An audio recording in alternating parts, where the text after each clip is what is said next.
Let's start. There you go. Oh, whoa. Okay, so I love it when we start unprepared. It's so awesome. Okay, everybody, welcome to It's a Swirl World. And we have a special, not guest, but a special friend who's back with us. And she has decided to warm our hearts. So before we get into all that, just make sure everybody keeps it clean. No dirty fighting. We're all here to speak like adults and talk to each other and have good, open conversation. And know that we can block you if you talk shit, because that is our right. So, I'm Piper. Is it my turn? Yeah. Oh. Way to leave us dead air. I'm Danny. I'm Dee. And that is drum roll.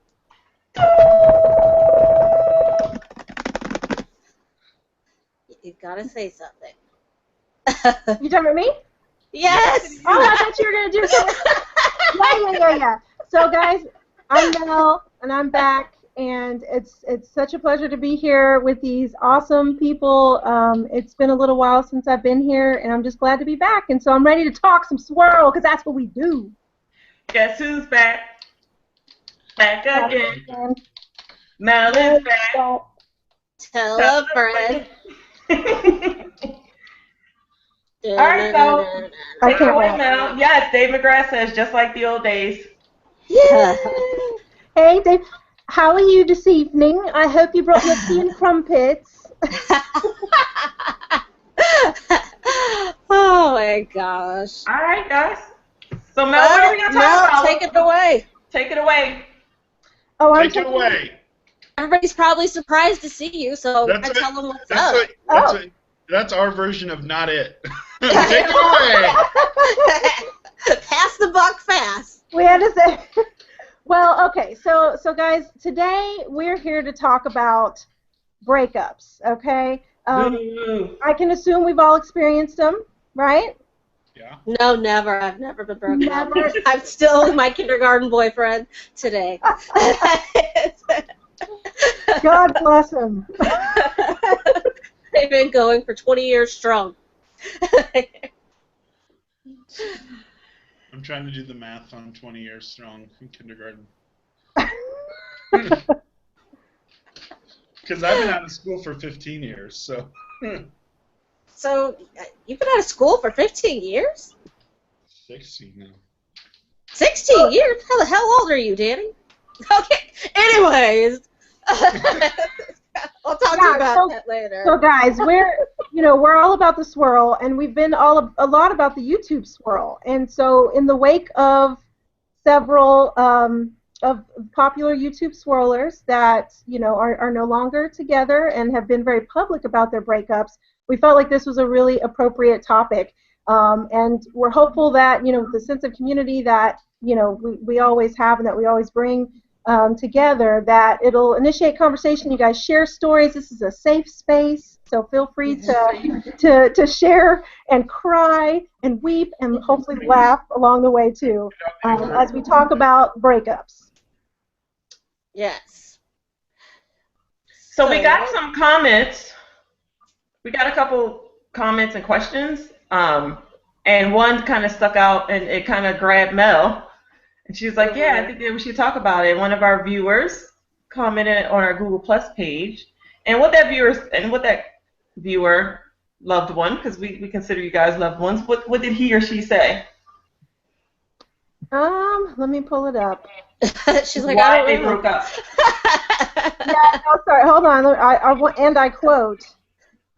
She wants to quote effectively, so that way they get their full attention. Are you talking about the intricate tale of, of an American love story? So while you pull that up, I will read a couple of comments. And Dave McGrath says, this is a breakup AA for Swirlers tonight. Hee hee. Yes, it is definitely Breakup Anonymous.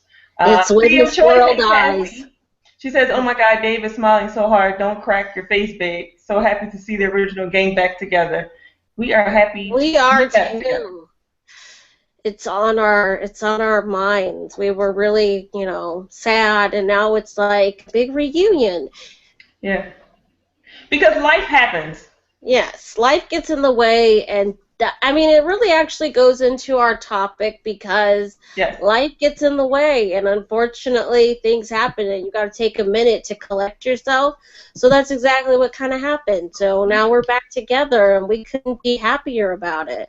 Yeah. We want to skip and run and into the meadow. Yeah, like just run in the fields and shit. All right, guys, I have it pulled up. Are we ready? Yes. Let's see if we can make some sense of this, okay? Because it takes some turns. So Shaggy the Clown 17. Hi, Shaggy the Clown 17. It wasn't me. Yeah, my last relationship ended up about a year ago. Girlfriend broke up because she screwed up really bad. She cybered with some random guy and fell in love, in quotes, with a female coworker who didn't know anything about her and ended up getting engaged to someone else. Basically, she forgot she was in love with me and told me she missed being promiscuous. It took a while to get over how nasty and rotten people can be, but I healed, and I'm in a much better relationship now with a woman who really cares, and I'm a lot happier now. Smiley face. First of all, thank you so much, Shaggy, for sharing your story. It's not easy to put things out there like that, so we appreciate that. And I felt like, there's some elements to this that maybe some of us can relate to. Certainly the breakup portion. Yeah, I don't know about falling in love with a woman, but the breakup part, I can feel. Piper, this is the safe space. Piper. This is your moment to come out. I don't know. But yeah, I'll just say, I believe wholeheartedly that love is love. And, if you have a soul connection with someone, whatever gender, whatever sex, whatever that is, that's real. So that may be separate, though, from this particular scenario with Shaggy. And then the cybering, cyber relationships, cyber sex, cyber, because everybody has issues with that. Is it cheating? Because it's so fresh. Some people don't necessarily consider that cheating because it's not in real life. It's not in living color technically. I consider it cheating. It is cheating. Danny says yes. 100%. It is. I think it's cheating. I think the moment you emotionally connect or give yourself away to someone else, you're cheating because you don't have emotions for the person you're with, to give to them. If you're feeling all lovey-dovey with somebody else all day, every day, and then you get to your person you're with and you're trying to, screw you and, you're mean. And I always think that starts when the woman gets that little suspicion that the dude's cheating, and they always say women have that ESP.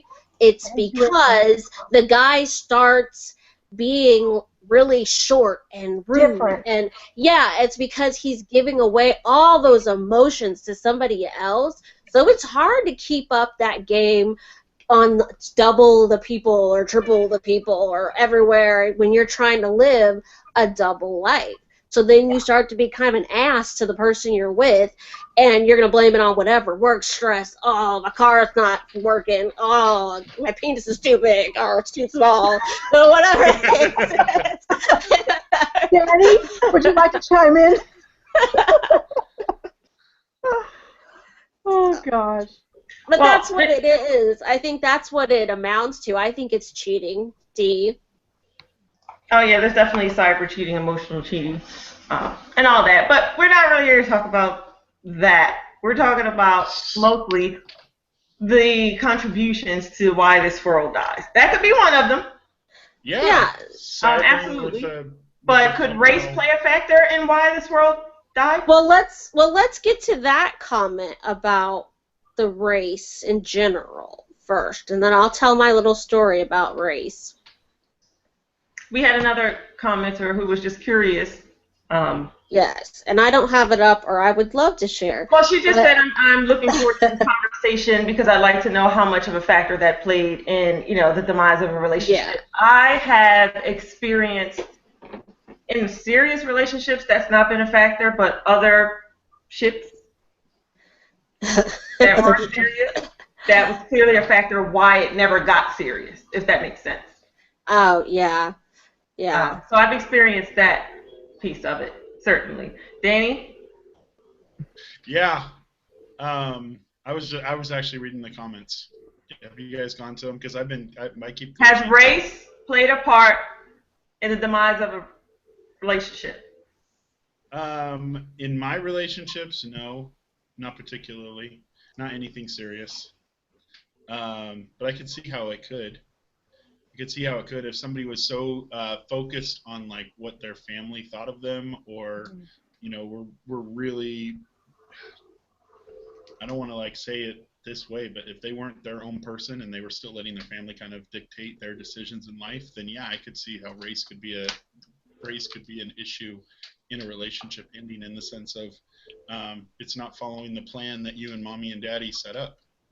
Well, you experienced it, though, Danny, a little bit, because you date African women a lot, and you know that there's, the traditional, you don't really introduce the person you're dating to your family. So that's kind of it's not a racial thing, but it can kind of seem that way, especially when you are in an interracial relationship and you're not even allowed to meet their family, when you want to, spread your love to the world and get it serious, and you can't even meet their family, and in their eyes, you're not even a part of it. That's more of a cultural issue, not a race but issue. But it's still an issue.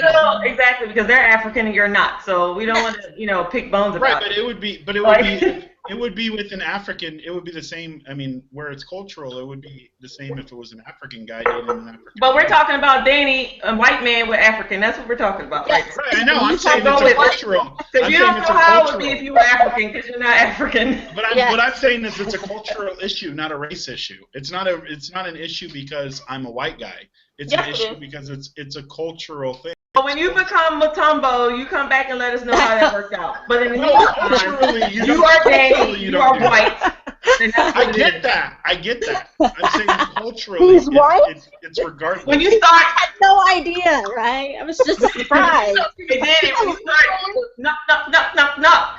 Then you come back. Yeah, no, I mean, I have done the race thing, has come up twice. I dated a white supremacist, which I think everybody knows. That was interesting. Well, and I met his family and everything, and they were accepting. I was their chosen Negro, and so there was that one, and race definitely played a part there. So they were like, if you guys want to have kids, we can freeze some, we can have you inseminated with a blonde-haired, blue-eyed woman's egg and mix his sperm and then put it inside you so it can feel like you're still having the experience of being pregnant and being connected to the child. And I was like, hell no, that sounds like a horrible idea. But that was kind of where I was like, this is where I have to get out of this relationship because it's getting a little weird. Plus, I was scared all the time at his house. It got to that point where you I was really young. I was really young. Putting crosses in your front yard didn't give it away at all. No, they didn't. They were super nice to me, and they were like, you're just like a white girl with a good tan, because we don't even consider you black, and we don't even see that anymore, and it's just you, and whatever. And I'm like, oh crap, my speech just.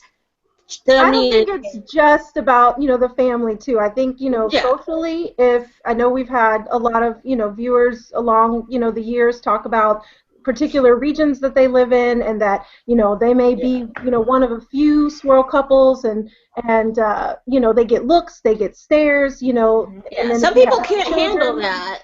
Some people can't handle the stress of the stares, the looks. And comments. We've had, comments. I mean, I'm in the South. I'm in Texas, but I live in Austin, and it's the liberal place. It's more like bigger city areas. We have a lot of interracial couples, but as in my swirl relationship, as I've been in other smaller towns in Texas, you definitely get stares. I've had, little comments under the breath, things like that. And, it does suck because you want to be able to go out. You want to be able to be normal, and especially when you have kids. And then if the kids, they're light-skinned or they're mixed or whatever, they're looking at both of you like, did they make that? Who made that? Is that really the father? Is that the mother? Who's, Or no, you get the comment, oh, are you babysitting? I'm like, that's my baby. Yeah. The white one's mine, damn it. Yeah. I think to the point, or to the the topic, it's just that the pressures, that there can be some additional pressures, some additional stressors that are placed on interracial swirl relationships that non-swirl relationships don't have to deal with, and it can make one wonder. I think another thing that's come up is if I think, Piper, you shared that if you have a partner whom may not fit the certain mold, whether it's they're not white chocolate, they're vanilla or whatever, or they're white and maybe you've dated black in the past and they don't feel like they may be good enough or black enough. I've never dated a black guy. Everybody knows I've never dated a black guy, and that would be foreign territory for me. But I did date a guy who was only half Caucasian and the other half was Asian. And so just out of the guys that I dated, or maybe he saw pictures, I don't even know how he really knew, he knew that he was outside of what I guess technically he considered was my type or my norm. And so that played a really big issue in our relationship. It became a huge struggle. At first it was sort of kidding around and we can laugh it off, but then after 6 months, 7 months, 8 months of constantly being like harassed by him, pointing out people to the point where he's chasing guys down like, hey, my girlfriend likes you because they're blonde hair, blue-eyed or whatever, and that's what he figured was my type. And he didn't want to see himself as my type, and I was like, I'm with you. I wouldn't be with you if I wasn't interested in you, something about you. It's not, even if I dated a million blonde hair, blue-eyed guys, it would be their character that made me pick them. That's not the only thing I'm looking at. But he was so self-conscious about it that we couldn't even have like a real dialogue. Whenever we were out or at dinner or just anywhere, he would look, and people would look at us sometimes, and he would immediately be like, it's because they're used to seeing you here with surfers or whatever. And I'm like, oh, shut up. And it would get really annoying, and it got to the point where he suspected me of cheating on him, and I must be. And that sounds like a lot of insecurity, at an individual level. But it was so strong. The racial issue, though, was so strong with him that I ended the relationship, but it was because it was too much stress for me. Do you think he ever swirled again? No, I don't. I think he was like, I'm done with that. Yeah, he was like, no, it's too much pressure. I have too much insecurities, and he went and got somebody who was Asian or who looked just like him, and they can be together and have Asian children, and it all worked out. But, I mean, he only introduced me to his Caucasian parent. He never introduced me to his mom because she was not the Caucasian one in the family. So he only introduced me to his dad, and I kept wondering, your mom lives in the same state, right? Like, why are we only going to your dad's house all the time? And he's like, you don't want to meet her. As if I would have like a issue with her. I'm like, I don't have any issues with Asians at all. Bring them on. I mean, whatever. But he was like assuming that there would be some racial issue on my part. I asked if it was his mom. Maybe she had an issue, but he was so sure I would that he didn't ever take me to meet his mom. Can I go to the comments really quick? Yeah. All right, Dave McGrath said, of course, cyber sex is cheating. You're being intimate with someone other than your partner. Then Crazy said, race can definitely get in the way of swirling. I've stopped dating someone because of it. Lack of understanding and how different people are treated. And then Mike from Oz says that he's had that happen, talking about dating African woman. Her family didn't want her to marry anyone other than an African man. And he also said, when you were talking about the neo-Nazis, skinheads that you frequently associated Not frequently, with. once. He said, in quotes, little weird. I was really young, okay? I was like 14 at the time. I've never been that young, Piper. Dave says, surely the main problem is communication, but I can certainly see race becoming an issue if you aren't open about it. Like everything in a relationship, though, it needs to be worked on and talked about. Yeah. But I've learned that both parties need to want to work on it.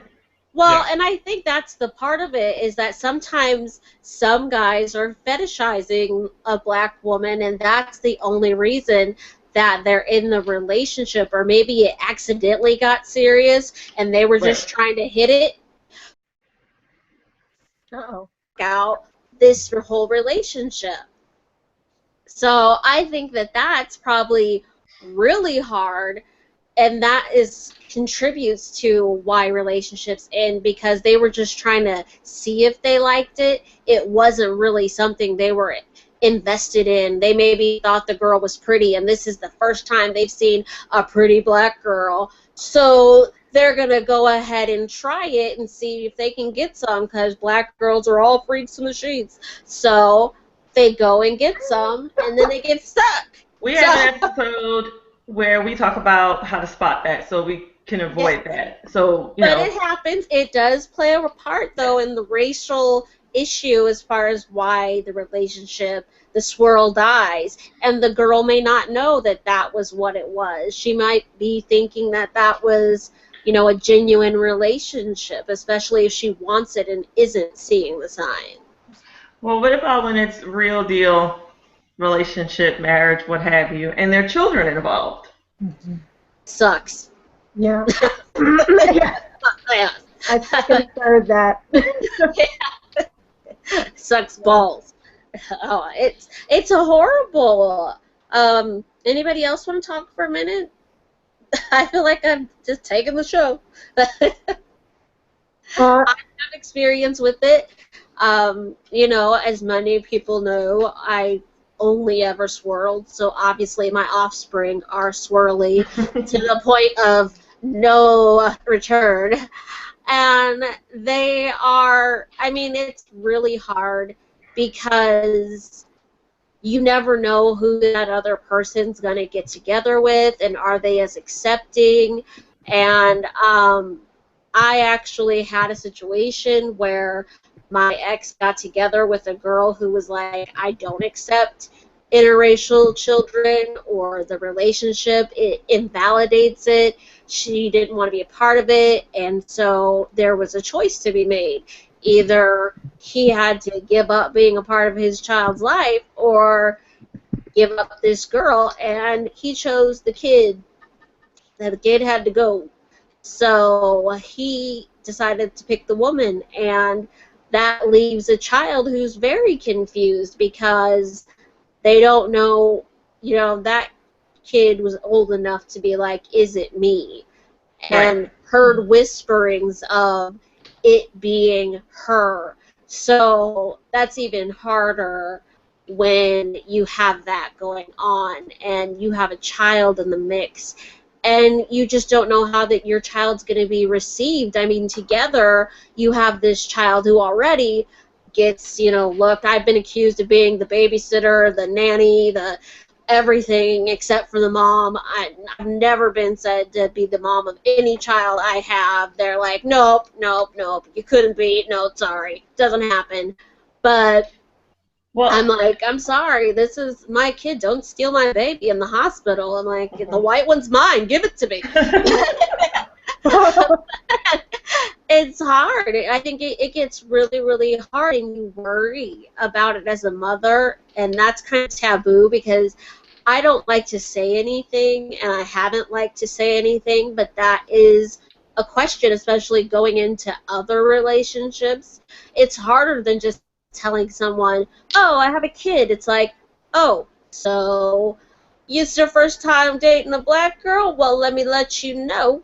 I have a Swirl kid, and they may not be open to that. And that has happened before, too, where they're like, I like you and want to have this relationship with you, but I don't want us to have kids together. So then there's that. So there's been a lot of different aspects of it, and it sucks balls when it happens because you got to explain to your kid what's going on, and you already have to answer so many things for your kid. I remember when my kid realized we weren't the same color. She was devastated. She put her hand on my knee, and she looked at it for a hot minute and was like, I don't understand. And she looked at her hand, and she looked at my knee, and she looked at her hand, and she's like, you blound. And I was like, yep. And you're not, huh? And she's like, yep. And then after that, every black woman on TV, she was like, Mama. I'm like, no, that's Oprah. That's Real Union. That's that.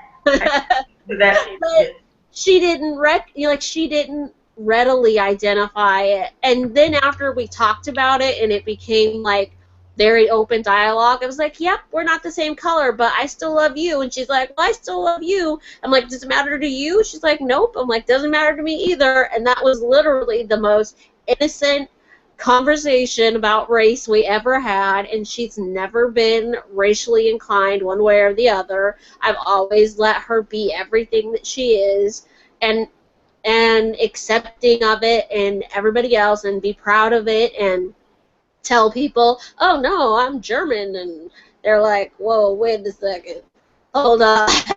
Their mom's not German. So, but I think it plays a part though. It's the little issue. I think I worry about it. I'll just put it that way. I have worried about any breakup, any separation, breakup, divorce, what have you, when children are involved, is difficult to deal with because you don't feel like, when you feel like you've tried your best and you know that you aren't the cause of the demise, you blame yourself. You don't feel like a good parent, and it's difficult. But it's like, what do you do? What's the next step in trying to heal not only yourself but move forward? Because the children, especially dependent upon their age, I find that when they're older, maybe they're not as attached, or maybe it's because they understand more of what's going on and how things work, as opposed to when they're younger. You feel worse because you're trying to explain things, as best you can, to whatever age they are, and you're trying to explain what this means. You're trying to, assure them that it's not their fault. Yeah, I don't know. My daughter was older. Questions. My daughter was definitely older, and she knew relationships ended, but she she worried that she was the cause and that her skin color was the reason.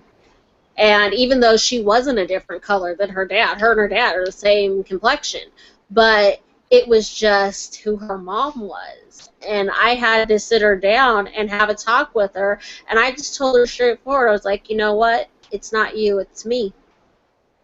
And I explained it to her, and that's when we had our first really real conversation about racism and how, not everybody's going to like you. And it's just going to be solely based off the color of your skin and have nothing to do with whether you're a good person or a bad person. Mm-hmm.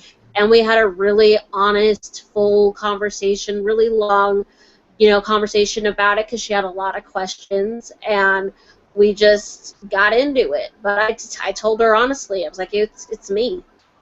I think that's really important, especially when they're older, that you have a dialogue, that you're honest. I know that with my daughter, we've gotten closer as a result of, having that kind of open communication.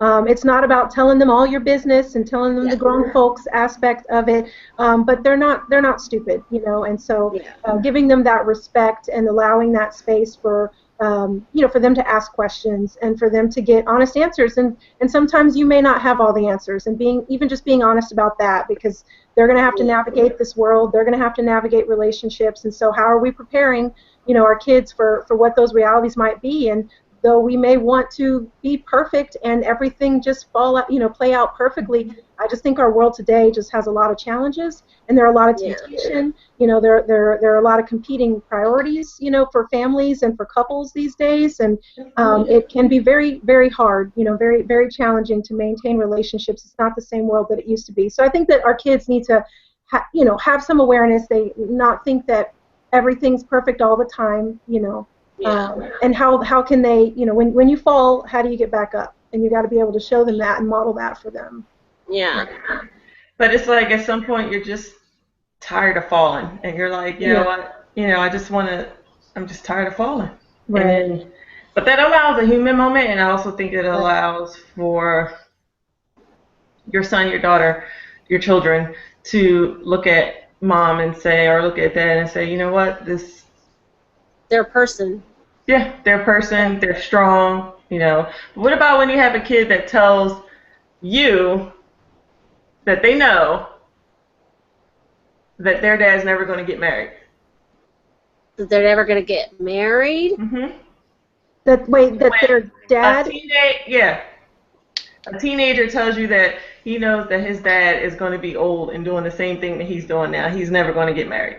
That's a dad who is too on his business that his kid knows that much about his personal life. He's just like, let me put you on Front Street. You are not the first. But do you think that is necessarily a personal, like the kids, that dad has let him in on his personal life, or that's just what his son has noticed, right? I think, he's noticing the habit. He's noticing what people are saying, because kids are not stupid. They are listening everywhere. Their little ears are perked up to every conversation that happens in the vicinity of them, like 20 miles. They're listening. And rightfully so, because when things go awry, it impacts their world. Schools can change, friend circles can change, financial situations can change. That can create a lot of insecurity and instability in children. And if you don't proper dialogue, they will think those things. That could also lead to that child thinking that as well. Because if there's no dialogue, if dad doesn't sit down and say, son, this is why it happened, or son, this is how I'm feeling, or try to at all talk to them, then that's what they see. They might see their dad running through women without any conversation as to why these relationships aren't working out, and then they just grow into, a young man that believes their dad's just going to hit it and quit it, and this is just how it is. This is how it works. And there's no real reason why the relationships are ending. It's just him. Because kids sometimes blame until they know kind of the some story, I was just going to say really quick, I saw Maji in the comments, and I wanted to say hi, and thanks for stopping by. She said she wanted to stop by to tell everybody hi. Aww. Hi. There's quite a few people. There's some comments. There's some conversations going on in the comments. Dave and Cassie, guys, this is not the time to break up. So you guys need to... We're like arguing right now about Great Britain being cool. Crazy in Love and Mimi grew up like in the same area, and they're talking about like where they grew up, what schools they went to. What's that you claim? What's that you claim? I love our community. And I gotta say hi to Total Waffles. Total Waffles is here. Oh, What's Total up, Waffles! I think he So shows dedicated. Our most dedicated. I think Total Waffles shows up for Mel. Oh. Yeah, he's got a crush. Hey, Total Waffle. No, I think though healing. We didn't really get into that though, because Dee did mention being tired, and I think when you get older, you're sick and tired of relationships ending, and you're looking for something more real.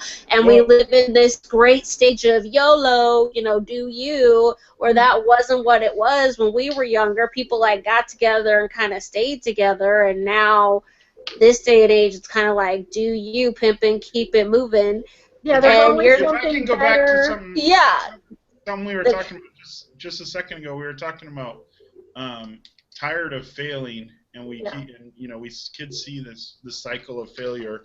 And I think Dee said it. She said that you gotta be strong in failure. You let your kids see you strong.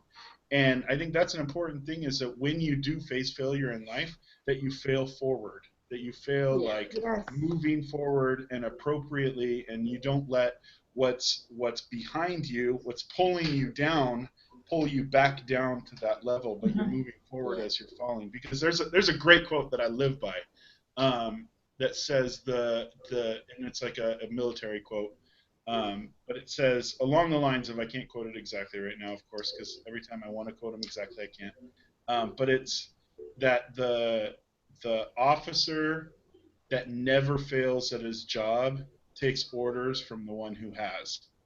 And it's the idea that in life, like, if you're never going to fail, it's because you're only taking orders from people that have been through the process already. So failure is a part of success. It is. You have to fail appropriately and forward, and that, I think, that goes into a lot of times we want, because this world is so YOLO, do you, move it along, come on, we don't take the proper time to heal after relationships. Right. We just jump into the next one. And I know that all of us, in private conversations, all of us have talked about this before, that healing is an extremely important part of moving forward from a relationship, because you really can't go into another relationship broken. If you do, you just exactly like Dee, you were talking about, you keep going through these cycles, and then people around you start noticing and say, this guy's never going to get married because he's just a broken person that refuses to heal and never moves forward. Yeah, but I think that also lends to behavior, because I know for me, and I don't know for maybe Dee or Mel, but a lot of the time strength is put on the woman, and so you're not allowed to fall or for a minute. You're not allowed. You have to be strong and keep your head up and keep it moving, because you got mouths to feed or things to do, and people expect you to just keep it going, and sometimes your strength isn't always there, and you need to allow yourself a fallen minute. And I used to do this thing where I would give myself like 10 minutes, and I'd say, you got 10 minutes, girl, go sit in the bathroom and cry. And I would sit in the bathroom and I would cry, and I would be devastated, and depending on, the relationship or whatever, and I would let myself, go through it and grieve the loss of it, because, like Danny was saying, quote he lives by, I live by a very good quote, I think, the dance like no one's watching, love like you've never been hurt, and that's what I do when I go to another relationship. I try to enter it as if I never got cheated on in the past. I was never broken. That never happened. And now this new person is going to get a fair shake to show me what they're about. While I'm not going to forget what happened before and what people are made of, I'm going to give them a fair chance to show me what they're made of, and not bring my, other issues forward. But I let myself truly feel everything, and I don't just stand strong all the time. And I used to so much. I throw myself into work and throw myself into other stuff, and just keep it pushing, because as a woman, that's what I was expected to do, and as a single mother, that's what I was expected to do. And you don't get that choice, but you sometimes have to take a fallen moment. I mean, you can only get up once you fall. Yeah. I'd like to plug, and not just because I'm a social worker, but for sure I think that counseling can be a really powerful tool. I think it's great to have, an objective kind of, third party or, outside, and perspective, somebody that's not invested in the situation, because it's really a space where you can talk out loud and hear yourself and work through your stuff. And I really think that you have to take some time, to do that, to open up and to be vulnerable and get down to the truth of, what you stand for, what your values are. I think that it's important to go through some kind of process, some cathartic, process. And journaling is really helpful also, I think. Counseling helped me a lot. I went through counseling with a thing a while ago, and it was great. Like it was great for me just because I personally, when something doesn't go right, I take it all on me, and I'm the fault of everything. I'm the fault. If I would have changed this or this or this, go into the butter. If I would have done all these things differently. Right. And for me, just hearing the counselor I was talking to look at me and go, "Okay, Danny, you're all right. That's okay." That's not so bad. Yeah. You're not an evil, awful, horrible person. That's normal. So I was able to look at myself and go, "Okay, all right. Yeah, maybe I am all right. Maybe it's not all my fault. Maybe I'm taking too much ownership in this." And the good thing is when you do take a step back and you find out who you are, you learn so much more about yourself. You become, or at least that's the idea, to become a better person for yourself first, for your children, and for your next relationship. Do you guys feel like there is a set time? Like I've heard the saying that it takes twice as long to get over a breakup. I don't think as you were actually in the relationship. I don't believe that, because some people would be grieving for 10 years. Like they would be 10 years strong, still in the grieving process. And I think that's kind of a hard one. I don't believe that. I think when you're ready, because when you're really in that grieving spot, you are not looking at anybody else, and you may not be looking your best. I mean, I know I stopped trying a little, and so and I start to be like, whatever, I'm just gonna be me, and I'm gonna do me, and so it's not always the prettiest version of me that I can be. So, I may slack on a couple of issues that I'm usually very up on. So, I mean, I think you know when you're ready to move it along, and that can be true. I don't think you always know when you're ready to move it along. I agree with Danny. Well, yeah, because there can be those people who are afraid. You need to be told, it's time to move on. It's time to get yourself back out there. It's time to push forward. And I think that's when it's somebody who's afraid, though, and as a friend, you can tell that they're really, not doing it. I'm not going to tell somebody 10 minutes after they break up, I don't know about you, but we going to the club, so you better get those but the best way to get over a man is to get under another one. Yeah. Those are not rules that I live by. That right there is what a lot of people, that's their coping mechanism a lot of time with people. Yeah. Is they try to rebound. They try to just, because they hurt, they don't want to hurt, so they want attention and they want somebody to feel the way that they felt when it started. Because most of the time when you're in a breakup, you're looking at how it all started and you're missing those days. And you're not missing the days where you were screaming and yelling and fighting every other second. And so you're looking for that replacement. And rebounding is a huge issue. It's bad. Yeah. I think it can definitely be a way of avoiding yourself and avoiding the real issues, that you're just not dealing with. And you're, like Danny said, you're just constantly replacing, and keeping the noise so you can't hear yourself and you can't deal with yourself. Yeah. But the other one is mourning to death. Yeah. That's usually how it goes. One is just onward and upward to nothingness, and then the other one is like downward spiral to nothingness. Yeah. I think it's really sad, and it can be really hurtful when when there's the breakup and you feel like there's one side of the relationship or your partner who doesn't seem to be I guess taking a healing process or taking a healing time, and it makes you wonder, well, what did I mean to you? What did we mean?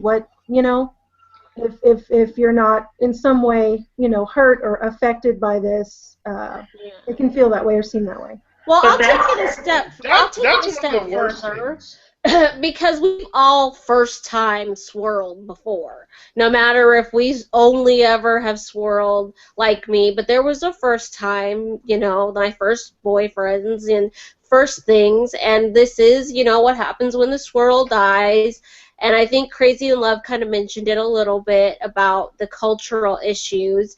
But what happens, do you ever feel like for a hot minute like it was because of the way who I am, because I'm black, because I'm a Blaxican, because I'm white, because I'm this, and you really kind of feel that way even though you don't want to say out loud, hey, that's it, but in your mind you're thinking, maybe that is it, maybe that's why it didn't work out, maybe I'm black and it didn't work out, and then they get together with maybe a white girl or something, and you're like, that was the reason, and some women feel that way. I know I don't now, but so it happen.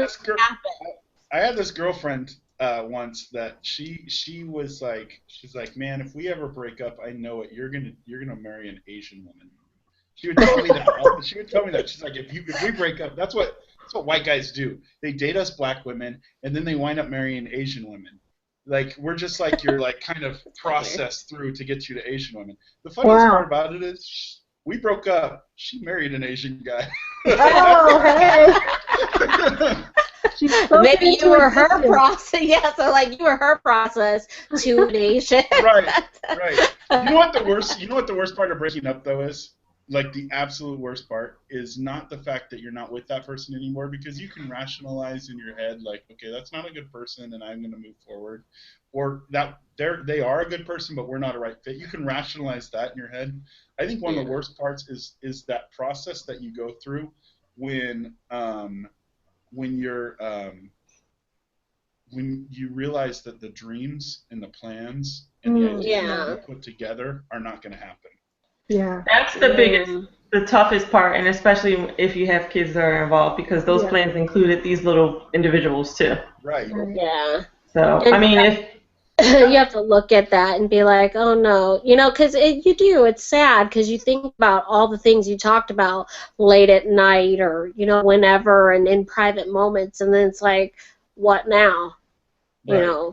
That's all gone. It's like a knife that stabs you and turns and moves, and it just gets deeper. It hurts. Yeah, it literally just keeps going. It's it's like constantly being struck by Jason or Freddy over and over and over. I think that would be easier than the emotional piece of it sometimes. Seriously, guys. I think that's a sign of healing when you've moved past the what could have been. When you've been able to move past that emotionally, when you're not looking at how it could have been and saying, okay, that could have happened, but that's not, and I'm moving forward, and it's not hurting me as much anymore. Yeah, that's a really good point. That's actually really good. I agree with that. I think you have to. I think that it's healthy to mourn that loss, and you have to come to terms with that loss. Before you can move forward, because otherwise you could run the risk of trying to, recreate something with someone else, or kind of keep this ideal on the back burner, and then as you hop into the new relationship, anytime things go sour in that new relationship, you're fantasizing and thinking about, what could have been with this other relationship that didn't work out. I think you've got to heal with that. You've got to accept it. You've got to know that it was what it was, when it was purposeful, and I'm moved on, and we're moving on. Or you run the risk of trying to carry those same dreams into a new relationship. Yeah. Mm-hmm. Expecting that person to be the other person. Right. And that can also lead you down a rough road when you're putting the same expectations on this new person as if they're just supposed to pick up right where, old dude left off. That just can't happen. They're not the same person. But if you're just moving and you're not letting yourself grieve, you will very easily carry that on. Ooh, do y'all see Maji's question for Danny? Yeah. I think that's a good one. Actually, that threw me off last time I was talking, because I read that and I was thinking through it as I was finishing my statement. Let me say something really quick to that though. Like, I think that there's immaturity when you can't move past that point. And honestly, I think that women process through that a lot better than men do, because I think, okay, so I'll try to explain this as simply as possible. What's in my head, going on my head right now? But I dated this nurse for a while, right? And when we broke up, it was like 6 months later, I got sick. And I was like, man, I got to go to the doctor. It's going to be, and I had this thought. I wasn't with anybody at the time, but I had this thought. It's going to be so great when I'm married to her, because then I won't have to go to the doctor. Oh, wait, that's over. That's done. But I think a lot of time women can process through that a lot better. And guys, they go, oh, I really liked dating a nurse. I really like that idea. And so then they go out and look for a better version of that exact same person, rather than looking and meeting somebody new. Huh. What? So wait, you're saying you feel like that's gender or sex-based? I think, I feel like women can process through the end of a relationship better, and men, in a way, try to upgrade from the previous, and try to say, oh, well, okay, well, I really liked dating a nurse, so now I'm going to go find a nurse, but I'm going to find a better nurse than the last nurse I had. Gotcha. I'm going to find a nurse with Sirius XM radio in it. The life description. I kind of see what Danny's talking about a little bit. None of my exes ever upgraded. No, ma'am. Yeah, I'm the best they ever had. That's Dee's version is she is as great as you get. So once you lose Dee, that's it. They never upgraded. No, but what about when I'm not necessarily saying I miss the person, but the biggest part for me about breaking up is when they ruin someplace I really like to go, and then I don't want to go there anymore. Or a song. Yeah, so then you don't want to listen to the song. You're like, fuck this song. Like, I can no longer listen to Titanium. So, oh my God. I want to throw a brick at the radio when Titanium. Just like I know he wants to throw a brick at the radio when my song comes on. But you have those things. One time I was on a road trip with my little brother, and he had just broken up with his girlfriend. And their song, do you remember that song by Lifehouse, You and Me, or whatever? It was like the wedding song. Yeah. I like Lifehouse. And so every time we would hear that song, like we were on, like it was a bunch of guys on a road trip, and we were on like bro duty, like we were like, cover his ears, like don't let him hear the song, turn that off. Like we'd hear it at a restaurant or something, cover his ears, don't let him hear it. I know. One guy I dated, he kept trying to propose to me at Barnes and Noble, and I really like Barnes and Noble. So when he would start, I'd be like, oh no, and I literally lifted him off his knee. It was like, don't ruin Barnes and Noble for me. Oh wow! I like this place too much, and I'm not sure this is gonna work out. And I felt like a bitch, but I was like, I really like Barnes and Noble, and I was like, don't ruin it. I stopped taking people to places I really like. I'm like, we're gonna to have new experiences, because I don't want to be struck down and can't go the places I like for a while. in Orange County, in the city of Orange, there's this place called The Circle, and everybody always takes people there. Like, that's always the place, and it's always the place that you can never go when you're in another relationship. See? So, there's some creep spots too, you know, where they're just hookup spots. You're like, yeah, they're hooking up. He or she is married or whatever. Oh. So is that a part?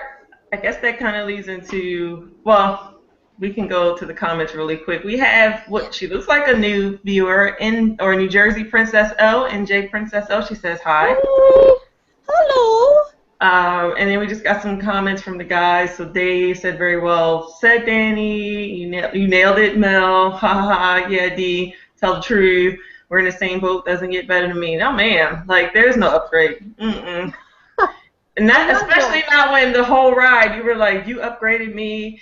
I never got this while I was with anyone else, or blah blah blah. So I already know. Step but down, there's nothing better though than finding out that the next person they're with is ugly, and you're like, oh snap, and then you're like, I'm a little bit. I feel better. Sometimes you need that confidence boost, like, oh, they couldn't get better. I guess it only got worse. Oh, I already know. It's no good. It's no good. It's no good when it's not the other way, though. Oh, it's not going to be the other way. That's the whole thing. So, like, I already know that. So. In D's world, it's never the other way. And I'm not saying, not for the real deal relationships I've had. No, ma'am. Mm-hmm. Yeah, and I'm a pretty good woman, so in my mind, I always say there's no way, because I'm the type of woman, I'm baking you things, I'm fixing your lunch and shit. Like, I'm doing so much. Yeah, I'm doing that too. I'm like about my business. So in my mind, you don't get higher than me, because you're gonna get some bitch that's like, no, get up, make your own breakfast or do whatever. And I'm gonna be like, had the nerve to tell me all that stuff's not important. You know, me being a Black Martha Stewart, all that stuff's not important. I said, oh, okay, it's not important. So when I stop doing it, then what? Yeah. Then you're like, well, what happened? Because I like that stuff.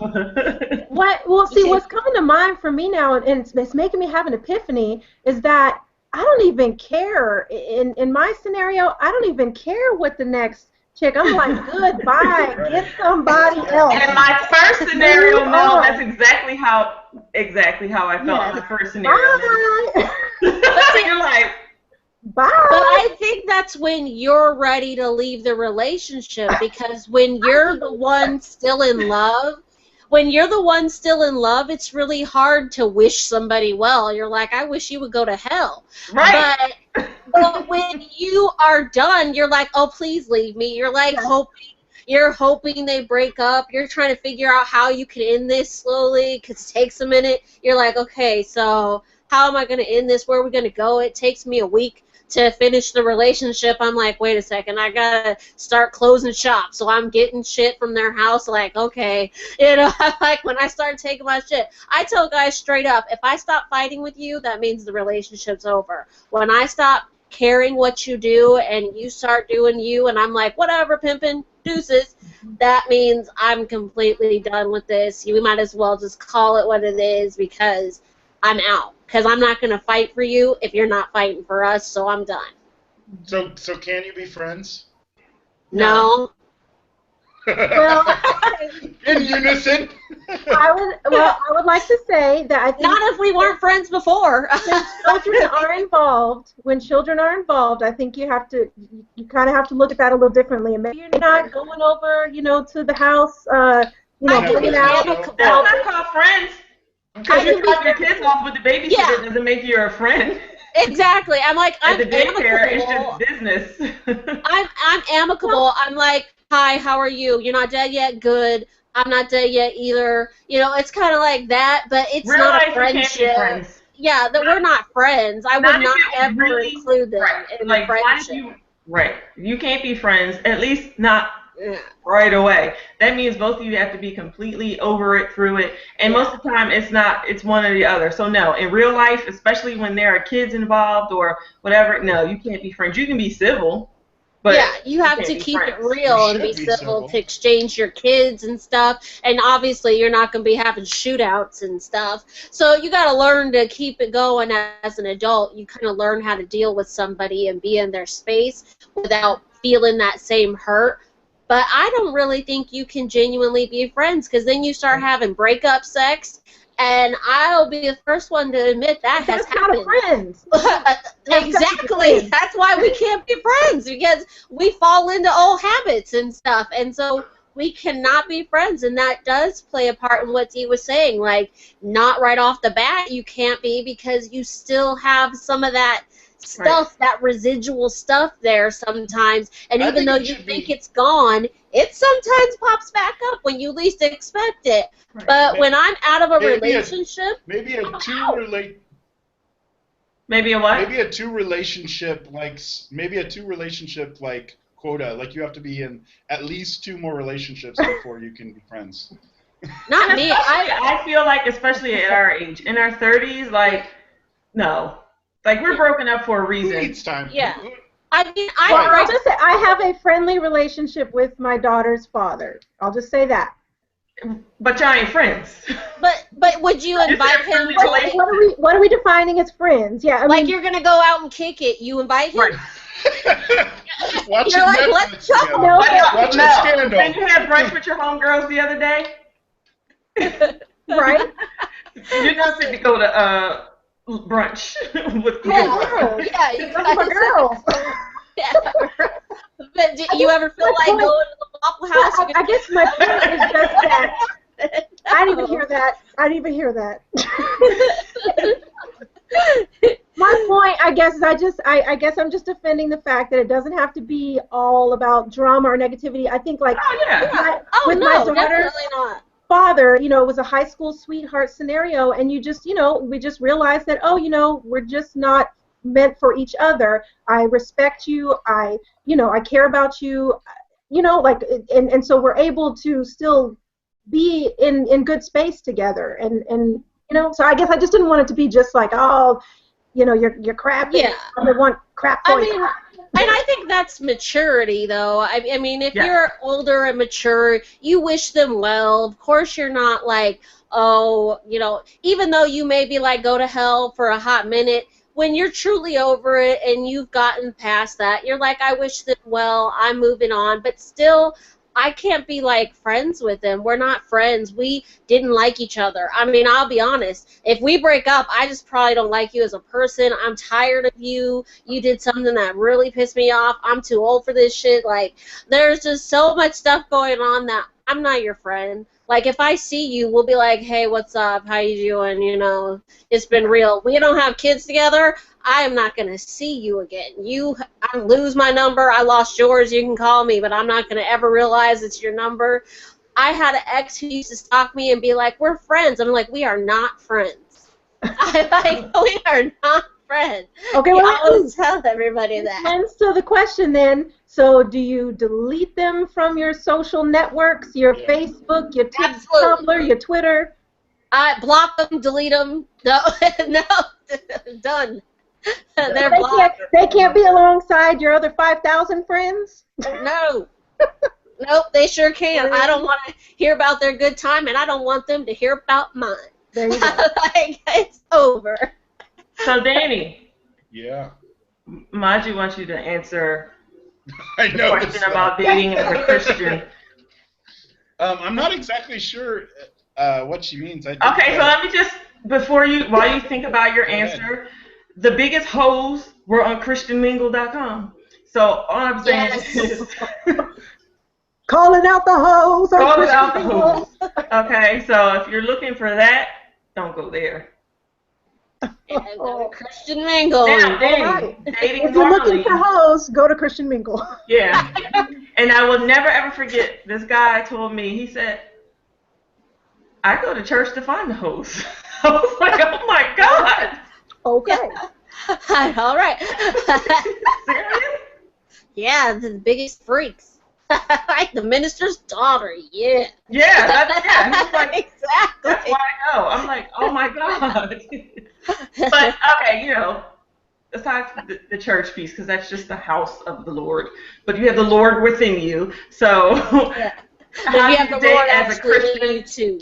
I don't know if that applies to breaking up or getting back out there as a Christian. I don't know. You want to go to a jamboree or something? I don't know. Jamboree?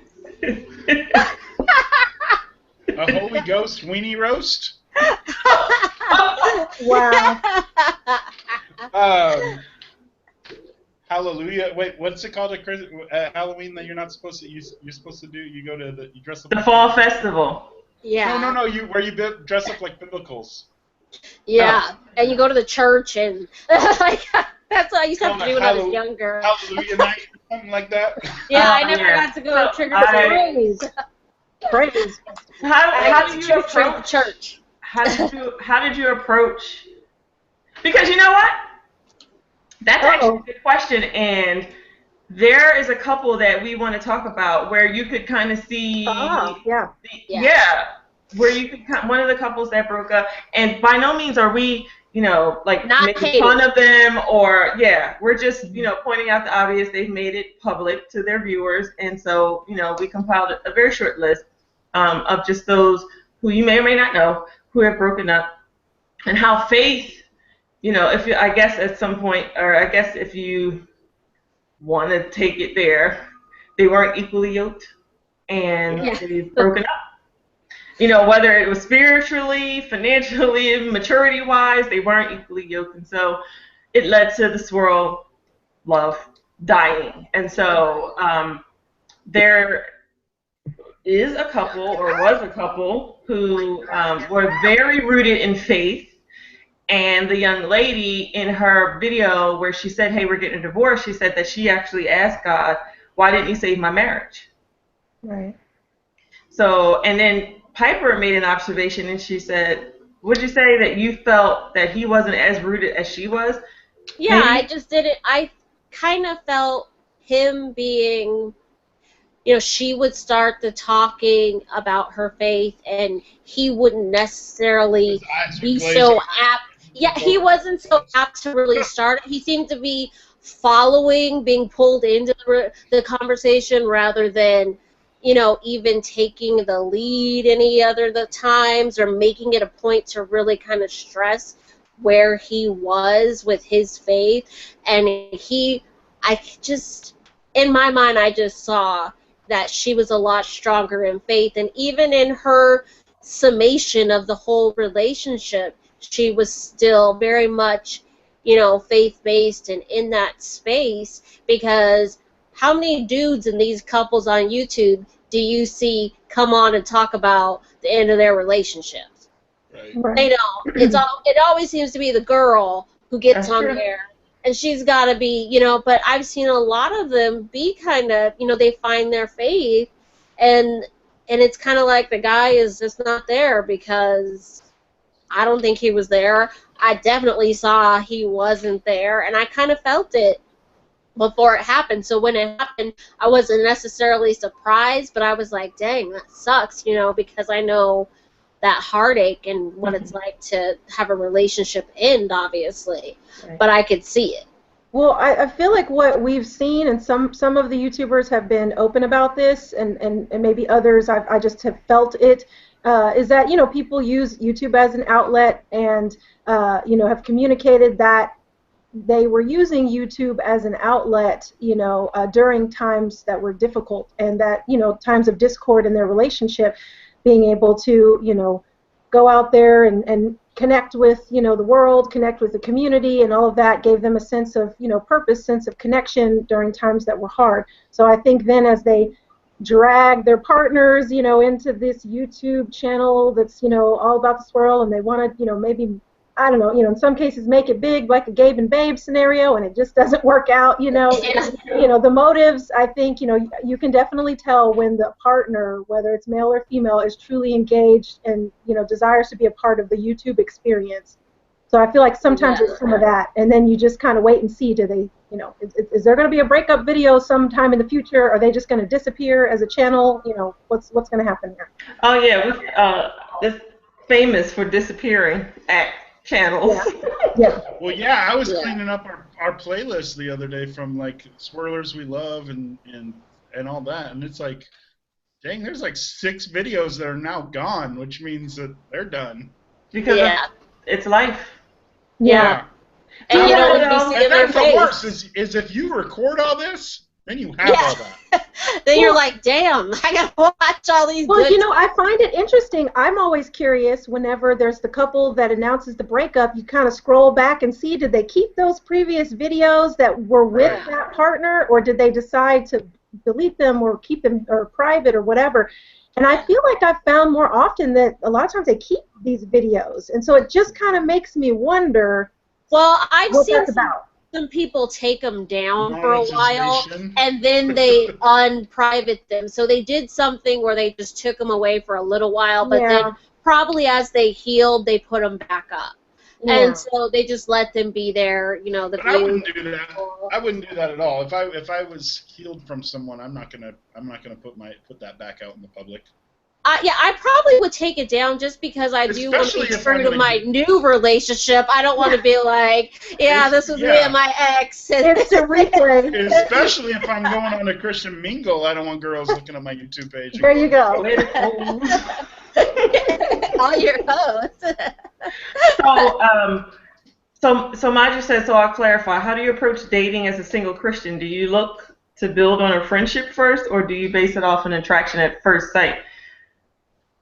I tell the guy right up front, I believe in the Lord. He's my Lord and Savior. How about you? Danny, I think this question was for you. I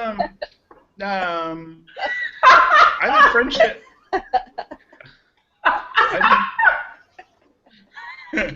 All right. Sorry. I'm going to take a drink on that note. That's not very Christian-like. I don't tell them, like, okay, so I say my name first, but I put it out there. I start the religion talk so that they know where I sit, though. She is asking Danny. Yeah. As a white male Christian. I had to throw it in there. Sorry, I didn't realize I was allowed to answer. Daniel, answer the question, Daniel. I think attraction is extremely important in any relationship, but I think that lasting friendship is what gives you longevity. So friendship is the more important out of the two, but there has to be some attractiveness too. You have to be attracted to someone, because there have been some interesting church hookups of people that they've wanted me to. Where them hoes at? And D is very familiar with those. Yeah, that's why I'm cracking up. Oh, God. I'm sorry, you guys. Great Christian women, but there's no way that something's going to happen. Oh, I have a question. So what about, like, dating a non-Christian? Like, do you do that? Do you date people that are not connected to a spiritual faith? I do. Good question. I do. Have you dated a racist atheist before, Piper? Actually, I have dated an atheist before, but it wasn't racist. Oh, God. I dated an agnostic guy who I led to the Lord, and he became Christian, and I felt really great that I could help him in his journey. But it was a racist. No. Piper? Oh, gosh. That's why you're a writer. I'm just open. I'm open to love. Who don't you date? No, well, as a Christian, I've been told sometimes that I could be shallow, so I started to date people not based on looks and on who they were, and I realized that looks are important. I can't just date them on if they're nice or not, because it don't work out, because I'm just be like ducking kisses and dodging hugs because they're not attractive to me, so Danny, yeah. But Danny, I'm asking for real, Danny. Do you is being a Christian, is that a deal breaker if they're not a Christian? I can't say I haven't dated only Christians. Like I have dated non. Okay. faith before. But they have some level of faith, right? They had some level of faith, but like, I mean, we talked about earlier about the couple that weren't connected in the same spiritually, and I don't think long term, if you're a person with deep convictions, that you can be with somebody that doesn't hold those deep convictions. And that's not just a faith thing, that's just in general. Yeah. I think that's across the board. If you have deep convictions about certain things, and you can't be with somebody that has opposing convictions to that. So yeah, I mean, I have dated non-Christians, but in the hope that the relationship, because I look at it as that you want to convert them. You want to lead them? Not convert them. Holy water? Not convert them. Not convert them at all. But I mean, I haven't been shy about my views on the sex roles, and as a man, I feel like it's my responsibility to be a leader in the relationship. And so if I'm in a relationship with somebody and I'm heading in a certain direction, I'm going to try to lead them the best that I can. And so yeah, I wouldn't say try to convert them evangelistically, dating people. Go get all the hot girls saved. Saving one hot woman at a time, Danny. Getting up and But saving. I mean, in the grand scheme of things, as a Christian and as I see my worldview that I have, if I'm looking and seeing where I believe, you know, the purpose of life is, then that's gonna have to line up. I'm sorry, did you say the circle of life? Purpose. No, the point. The purpose. The point. It's not the Lion King, not the Lion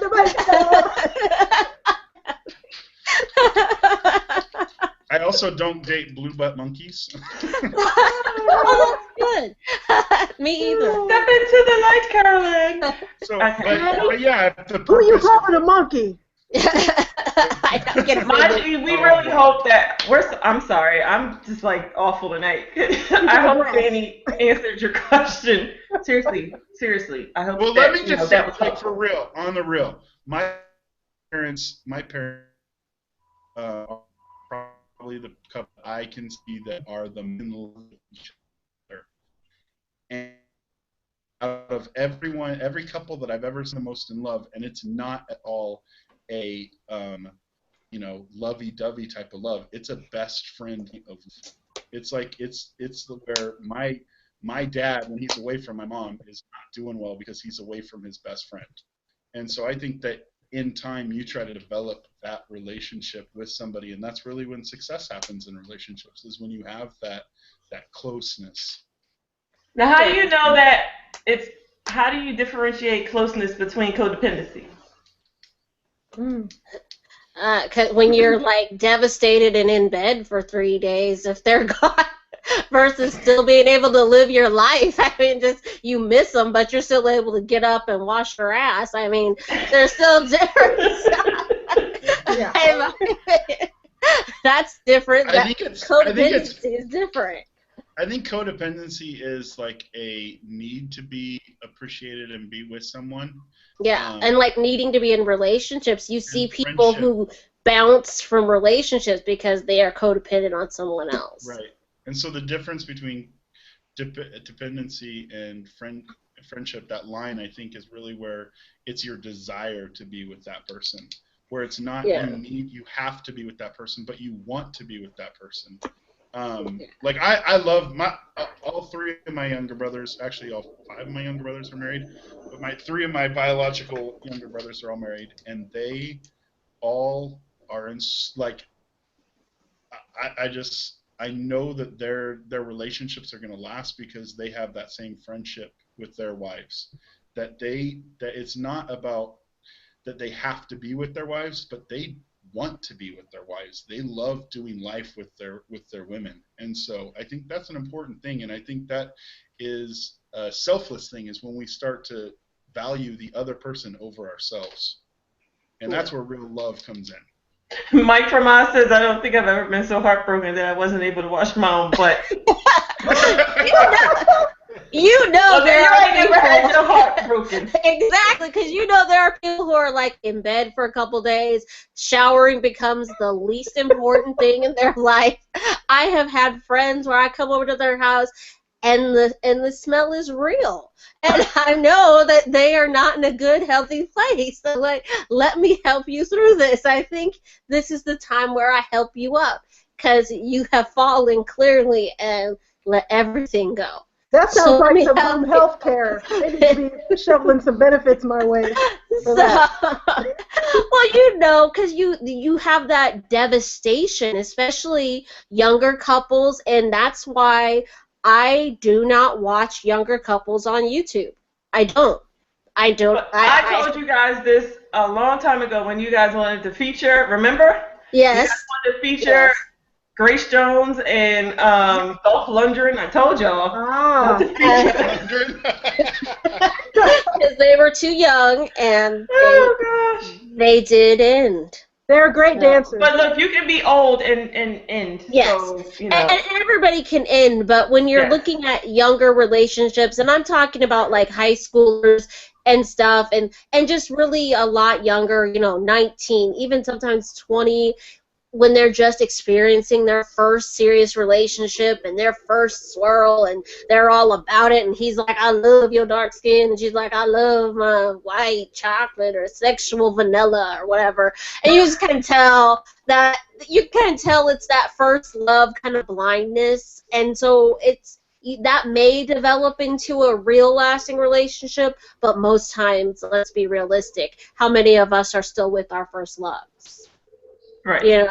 So I don't watch those because I know I'm like, that's not gonna last. They're gonna end up broken up, and then all their pictures and things are gonna be taken down, and then he won't be shit, and then he's gonna have they're gonna have a new girlfriend and back up on YouTube. Is the couple that we were talking about? They're fairly young, right? Yes. What's their name, Piper? We the Woodards. Yeah, We the Woodards. Yeah. Are you guys familiar with them? I wasn't until Piper brought them to my attention. Yeah, I loved her. I loved her personality, and she's, big personality, but, he didn't love her as much as I did, because I really liked her. I thought her personality was great, but I saw some things that if I was her homie, I'd have been like, look, I'm going to put you on notice, because I like to be really real with my friends, whether they like it or not. I believe in total honesty, and I would have just kind of told her, I kind of see some stuff here, some red flags. Well, she had mentioned that, I don't know, one of their Q&As or whatever, she had mentioned that they were, engaged in conversation, and I don't know if they were actually together at that point. Maybe they were, but she was in place A, and he was in place B, and she told him, I'm like, hardcore Christian now. Like, I'm not comfortable with you spending the night. And so then shortly after, they got married. They were married. Yeah. So what are your thoughts on Mel? Like, what do you think about that? I'm sorry, the Woodards. Repeat that. Sorry, repeat that. I was looking at the comments. I'm sorry. The Woodards. Oh, what do I think about them in general? Yeah, well, as far as like their faith and the dynamic, well, he was in place A, she was in place B, and she said, "I'm not comfortable with you being in place B, because I'm like one with the Lord now." So he hurried up and got to place A. Right. He sped over to place A so he could get some. I mean, I feel like I don't know. These are real issues and challenges that relationships have.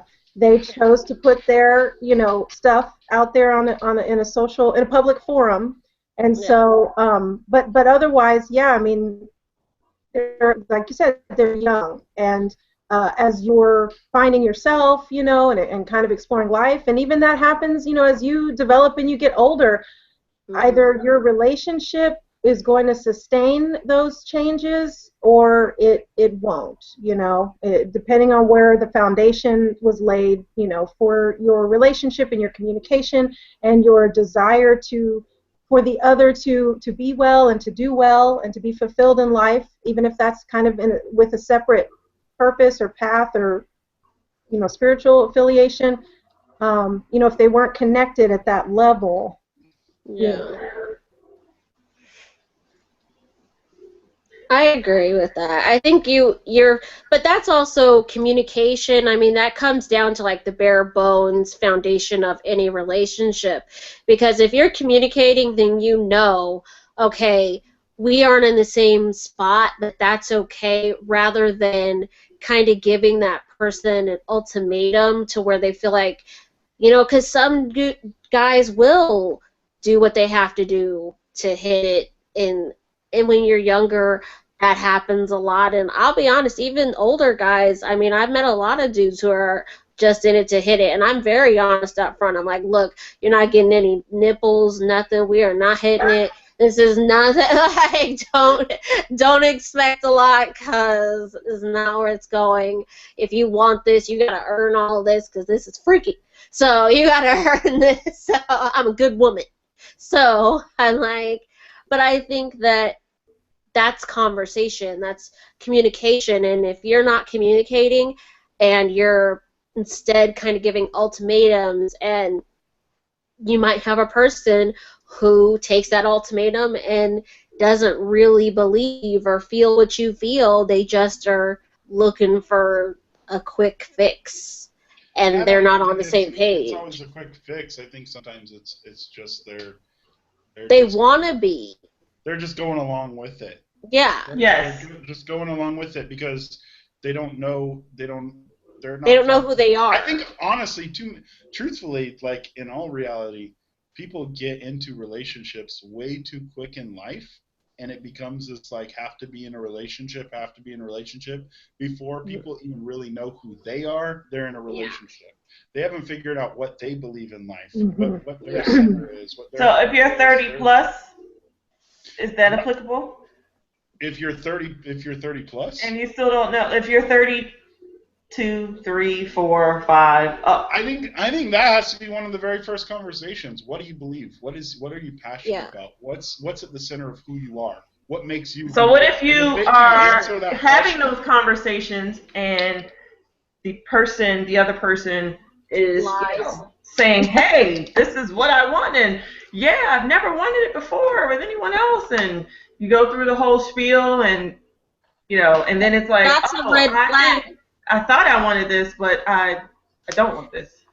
That's a red flag to me, though. A dude in his 30s, and he tells me he never wanted it before. I'm like, really? You never have wanted it before? I kind of look at that like that's a red flag to me, because if you are 30 plus and you are just getting into your first serious relationship and you are now just deciding that you want to be married and you want these things, it's like, how long did you take a really hard look at yourself? And that's when I ask questions like, how long have you been single? And try to find out who they are, because some people do save that sort of sometime, and maybe they may wait longer, but they do know what they want. So I ask them questions like, very strongly, what do you want? Where are you? Where do you see yourself? Just kind of questions to expose where they're about, and I listen really well to what they tell me. There's that in actions, though, too. Actions speak louder than words, and when people's actions aren't correlated, to their words, that's a red flag, and it's down to little, minute everyday things. Sometimes it's not. What's that? Might be but if you're already in the matrix, and they did everything to do, and you just were like feeling bamboozled. Yeah.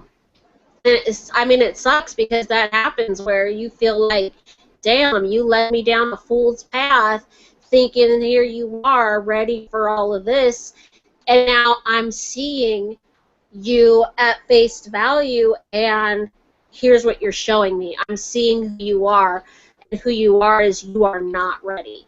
And that sucks, because you're in it already and your heart's invested, and when you realize that person's not ready, that's like, damn. It really hurts, because you do have to sometimes, the most painful thing in the world is to be honest enough with yourself to be like, they're not where where I am, and I have to let them go so I can have what I need to have, because messing around in this is not going to get you what you need.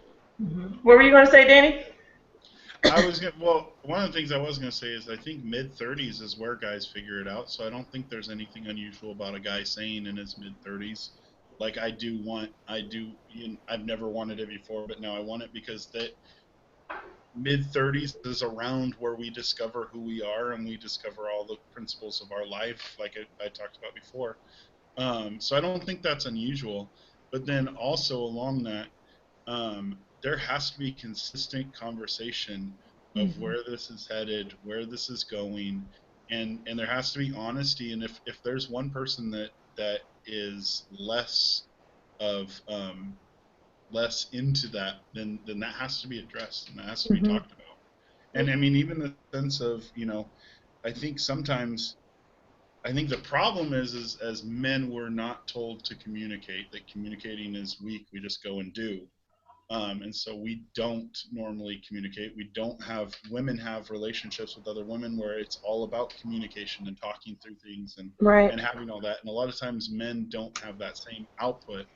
And so there has to be some way, and I don't know the answer, there has to be some way that when you're in that, to be able to say, like, look, you get out of this whenever you want. If you're uncomfortable with this, let me know. Don't take me down this road where I'm going to wind up hurt. What if you put all that out there? Maturity. That's maturity. I mean, you have a person who's completely immature, but they're not willing to tell you. If you tell them, look, I'm okay with you saying this isn't working for you, but you got to let me know before I, uproot life, before I, change my world for you. If you can't tell them that and they be honest enough to say, yeah, I'm not there, then that's maturity. And I mean, I'm very mature. And selfishness. I have those conversations with people, and because I am in my 30s, I'm like, I think men of this age kind of spend longer being little boys than they did in the past. And I'll be really honest, not a lot of guys are true, like, men, like our good friend here, Danny. I've had a lot of talks with Danny, and he's a different kind of dude than what you find a lot around, though, unfortunately. You aren't getting these guys who are on this sort of, this is what men are, and I have an idea because I know. I mean, we are getting very childish men who are children for longer, and they've had, on my honest opinion, all these hoes taking care of them and stuff, and they've just been allowed to be little boys, and they've cheated, and they've done all these little boy tactics, and they have not grown up enough to be able to be honest, and they can't talk openly about things, and they will lead you down a false path. So that's when you really start to have to look at, like Mel was saying, their actions and who they are, and when they tell you who they are, believe them. So if you see their actions and they're speaking way louder and very different from their words, you need to bounce. Like, there's just no way. Well, that's it. You need to bounce, and you can't be afraid to just go, all right, I got to get out of this. You can't be willing to stay there for so long and be like, I'm waiting for that. I haven't had these conversations with Mel as much, but I've had with you, Dee, and with you, Piper, about where you guys will say, like, well, why did this guy act like this, or something like that. And my response is always because he's not a man, because he's a boy. And there's a lot of boys in the world. Or he's a man-child with adult tendencies. Yes. Yeah. You guys can see what I think sometimes people have to own that if they're just seeing what they want to see, then that can, But what if you are, there's different factors in your relationship that prevent you from seeing the real raw truth, and then once you see it, it's too late. Well, there are factors, and let's just be really honest. We live in the digital age right now. How many people meet online versus in real life? So they've Skyped their whole relationship. Right. They don't really know each other. It's all Skype. It's all not, to me, the internet still is very not interpersonal connection. It's still kind of like out there You for sound me. like I'd my have dad to. right now. My dad freaks out when he finds out that I was online dating. I still have to really be in person in real life with somebody. I can't just be internet based with somebody. Like, we have to be in each other's circle for a while because I still don't really know you. And you can show me all you want on Skype and, Google Hangout, and we can hang out and chill like this, and I can make my room look excellent, but you don't know what it looks like on the outside. Right. So you don't know if I'm a slob and I'm just telling you I'm clean, Right.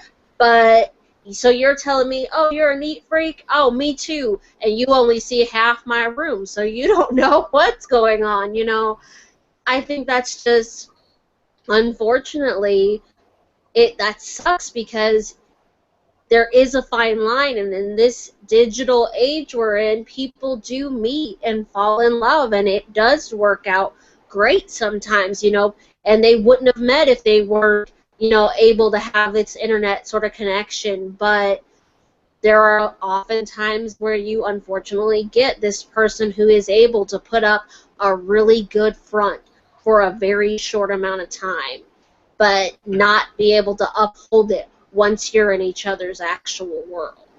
There's a really good conversation going in the comments right now between Mike and Cassie, and it's about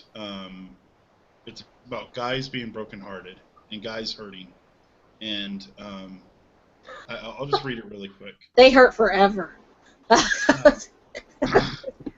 She says, I think men can hurt, boys don't hurt. Yeah. Right. Well, she says you've answered a very important question in my mind about men and how a breakup affects them. I wanted to know what it's like for a man to have a broken heart. Honestly, I've never had a man say that he was hurting because of lost love. Most hide it or pretend it's okay and ready to move on. And Mike responded, "Oh, no worries. I think a lot of men fake how hurt they are. They put on a brave front, but it really sincerely does hurt us very much to the core." And I think that's where we're talking about the difference between men and boys again. Yeah. Especially when we've been really invested into the relationship and then it ends badly. She said, "Thank you for that. I think a lot of women need to know also they can cause damage as well. That's why breakup needs to be considered from both point of views." Yeah.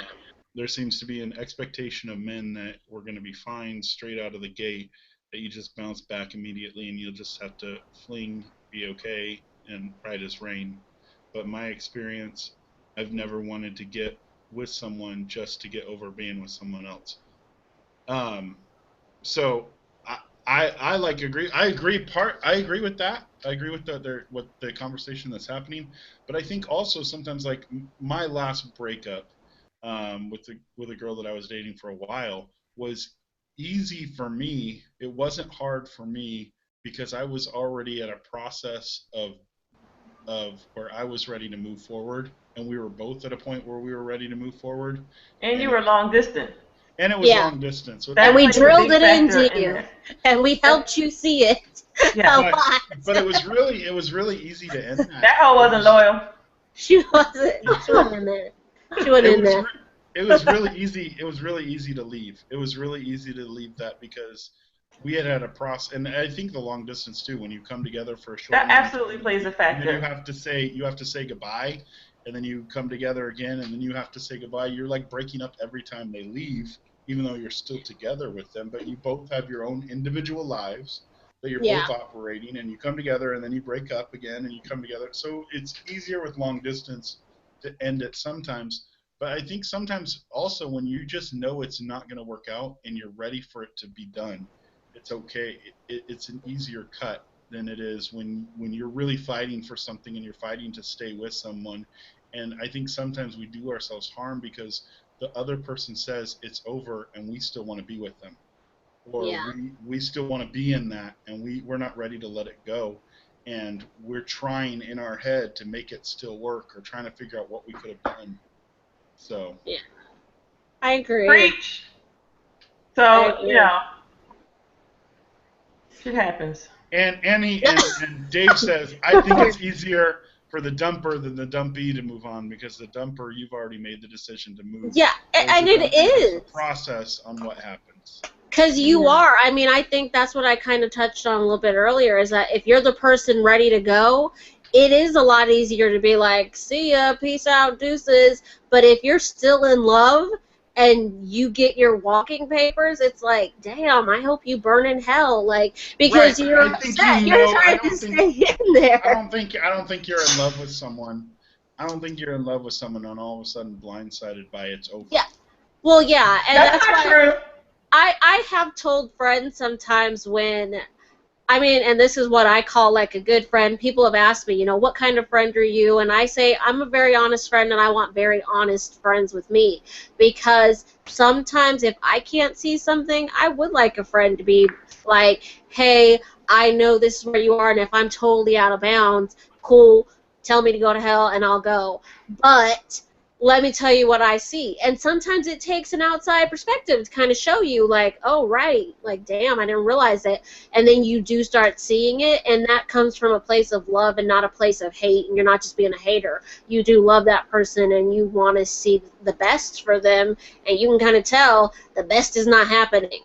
But I think that you have to be honest, though.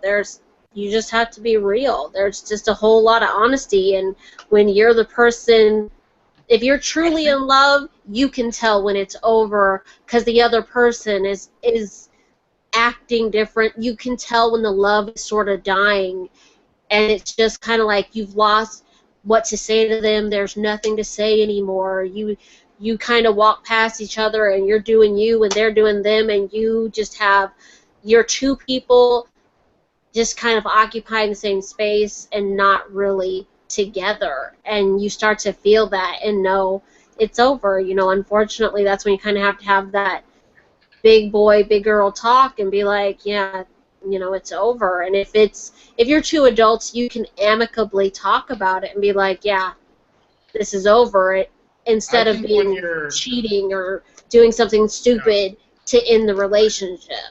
I think when you're blindsided by it and it's all of a sudden just over and done, I think the person that does that is an awful, horrible, evil person. Honestly. Yeah.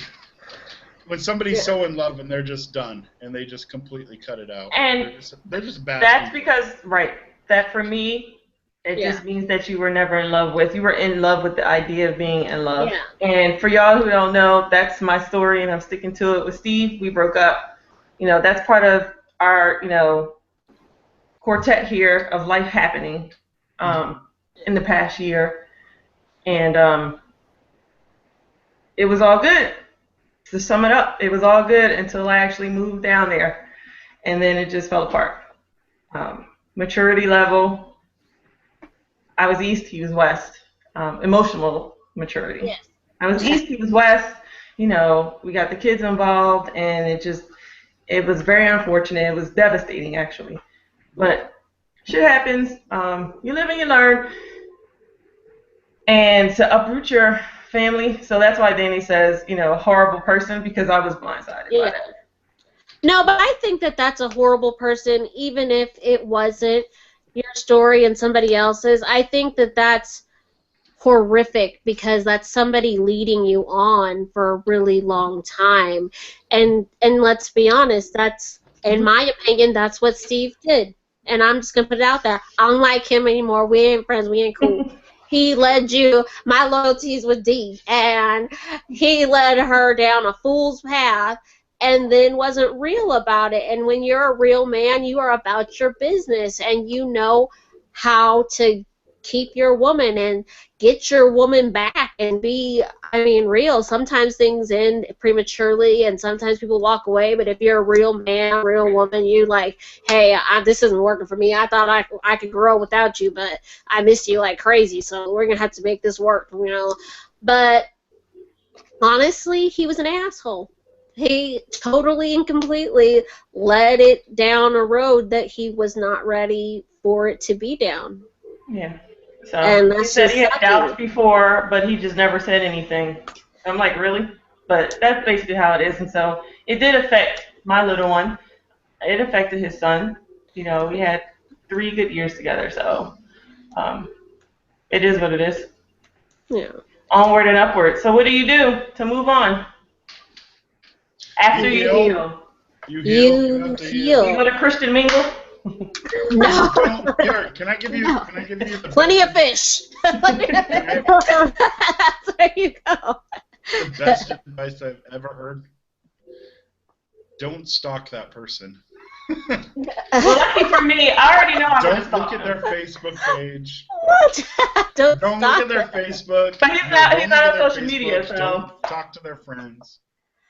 I don't do that. I don't even want to see what their world is like. I literally, the very first part of my healing process is I delete everything because I really don't want to be kept up on them, because it lingers, the hurt. You know, the hurt keeps lingering if I'm constantly seeing what their life looks like, especially if I am the one who is more affected by it. I'm seeing all this, and then it becomes like a daily thing. I'm like checking for them, and I don't want to do that. So my first thing is I erase everything so that I can grieve and go through it. And that, as an adult, has helped me, because as a teenager, I was about trying to be in their business. I was like, we had the same friends.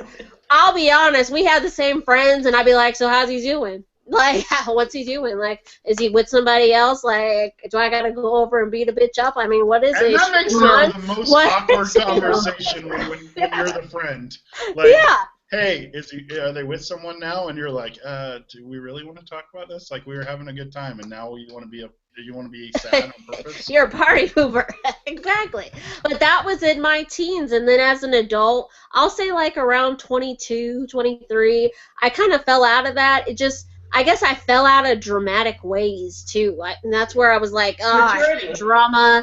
You know, all that just started to weigh on me. And I was like, I'm done with this drama, this crap. It all seems to just be garbage. And it just kind of wasn't where I was anymore. So I really just learned to completely detach. And that was my first level of healing, is just to drop everything about them for a while until I figured out where I was and got through it. And then if we had mutual friends, you know, clearly I'm not going to drop some friendships, but some friendships had to die a little bit because people start choosing sides, and everybody, you know, chooses who they love more and who they were loyal to first, and they break off, and you kind of divide friends too sometimes, and that happens.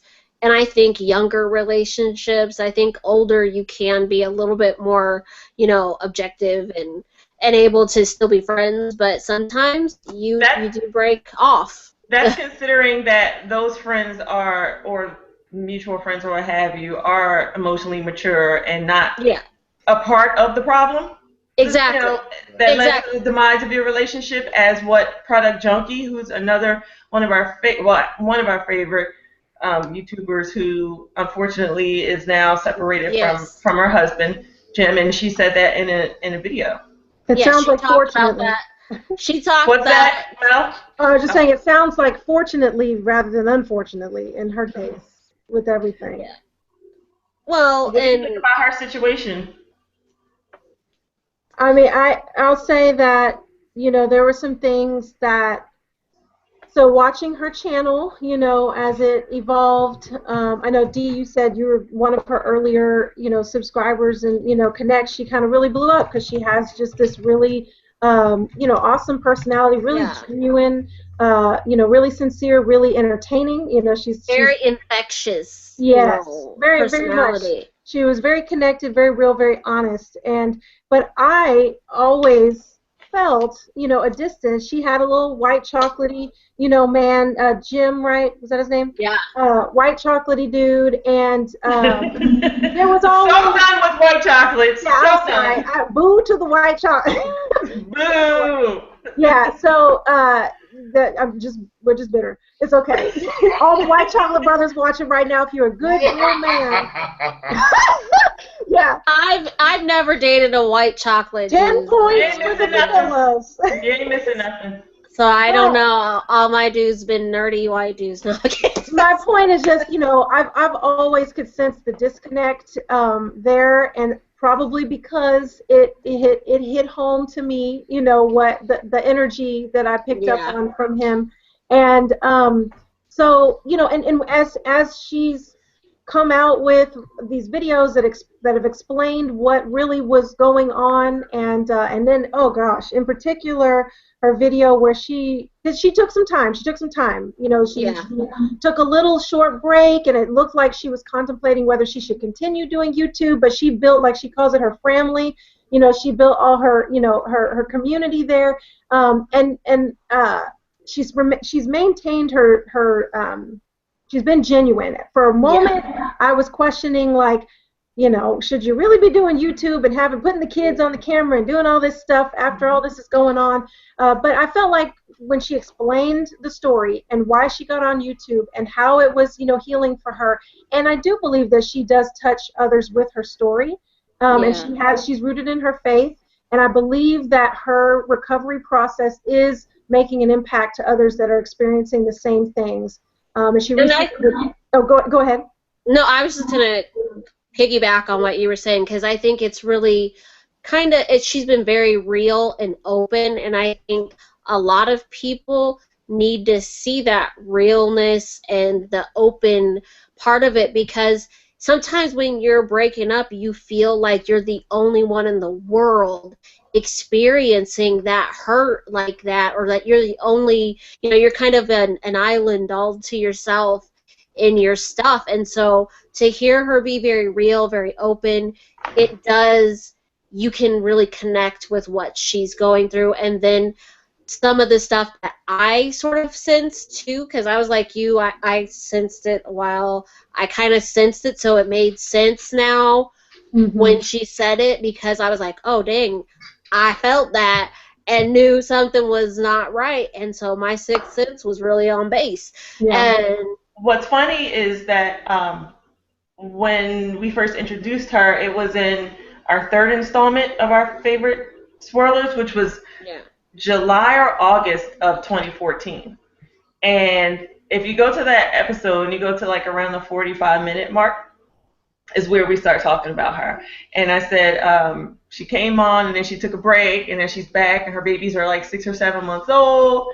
And then I talked about them for a minute. And that break, she goes on to tell us now that it was because she found out he was cheating on her.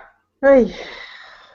For her whole pregnancy. She was pregnant, like that. Her whole entire pregnancy, which is so shit. I mean, it was like in the gut wrenching. Yeah, you have to watch. I mean, well, you don't have to, but if you want to know what we're talking about, watch her video. She goes in depth about her labor, story, and how much he was not there to levels that are really, really, really pathetic and pitiful. And as Danny puts it, he is not a man. He is very much a child.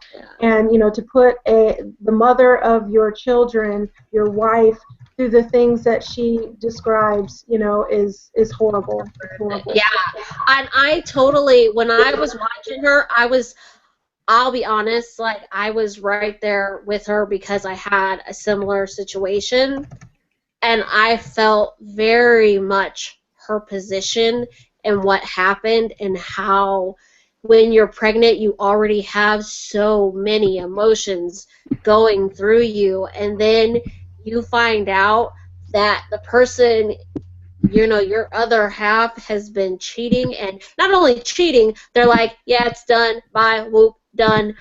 I mean, just straight up cold-hearted about it.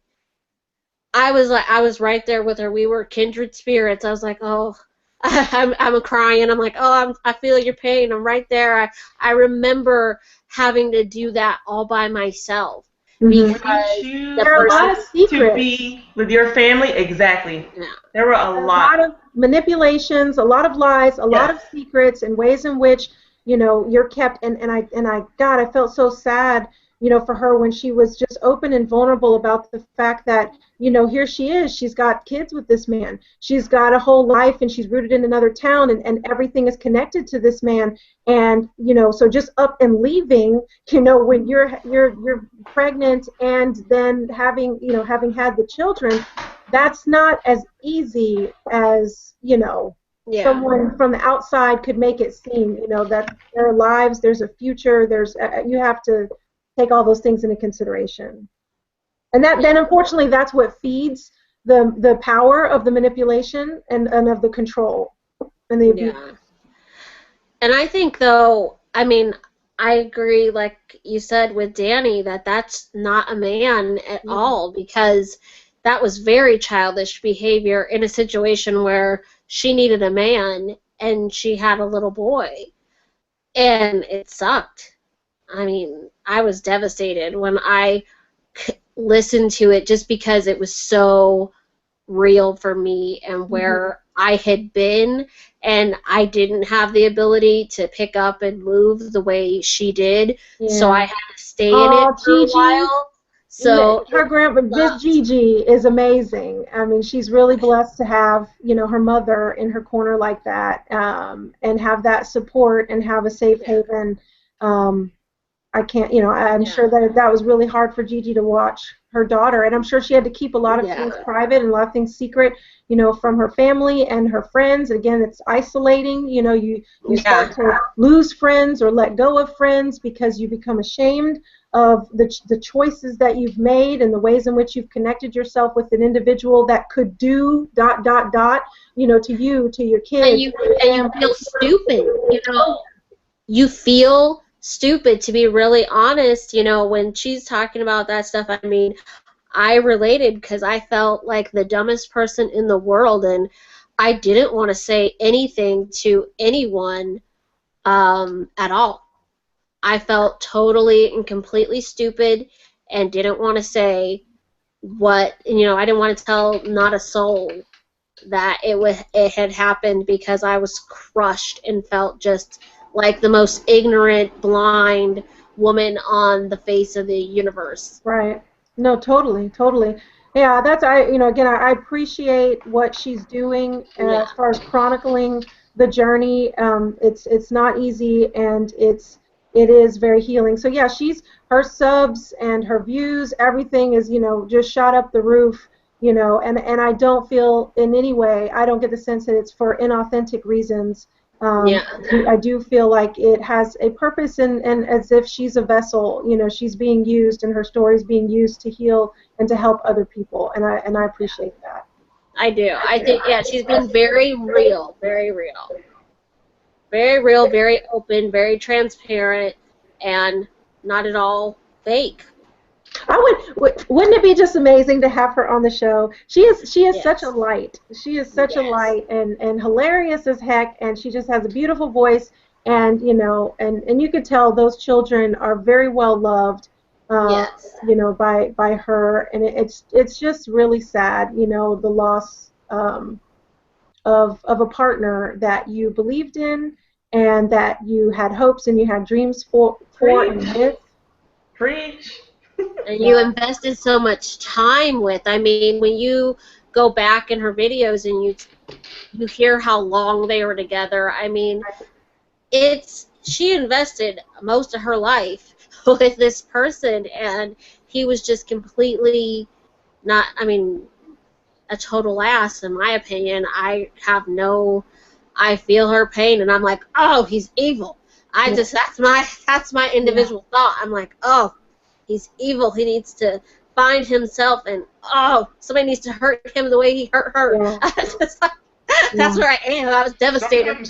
Sometimes I wish I was Batman. You wish you were Batman? Why? So I could go hurt people the way they hurt people. I really do. I wish I was Batman. Go delve out justice. So do we foresee, this couple getting back together? Do we predict that this couple will get back together?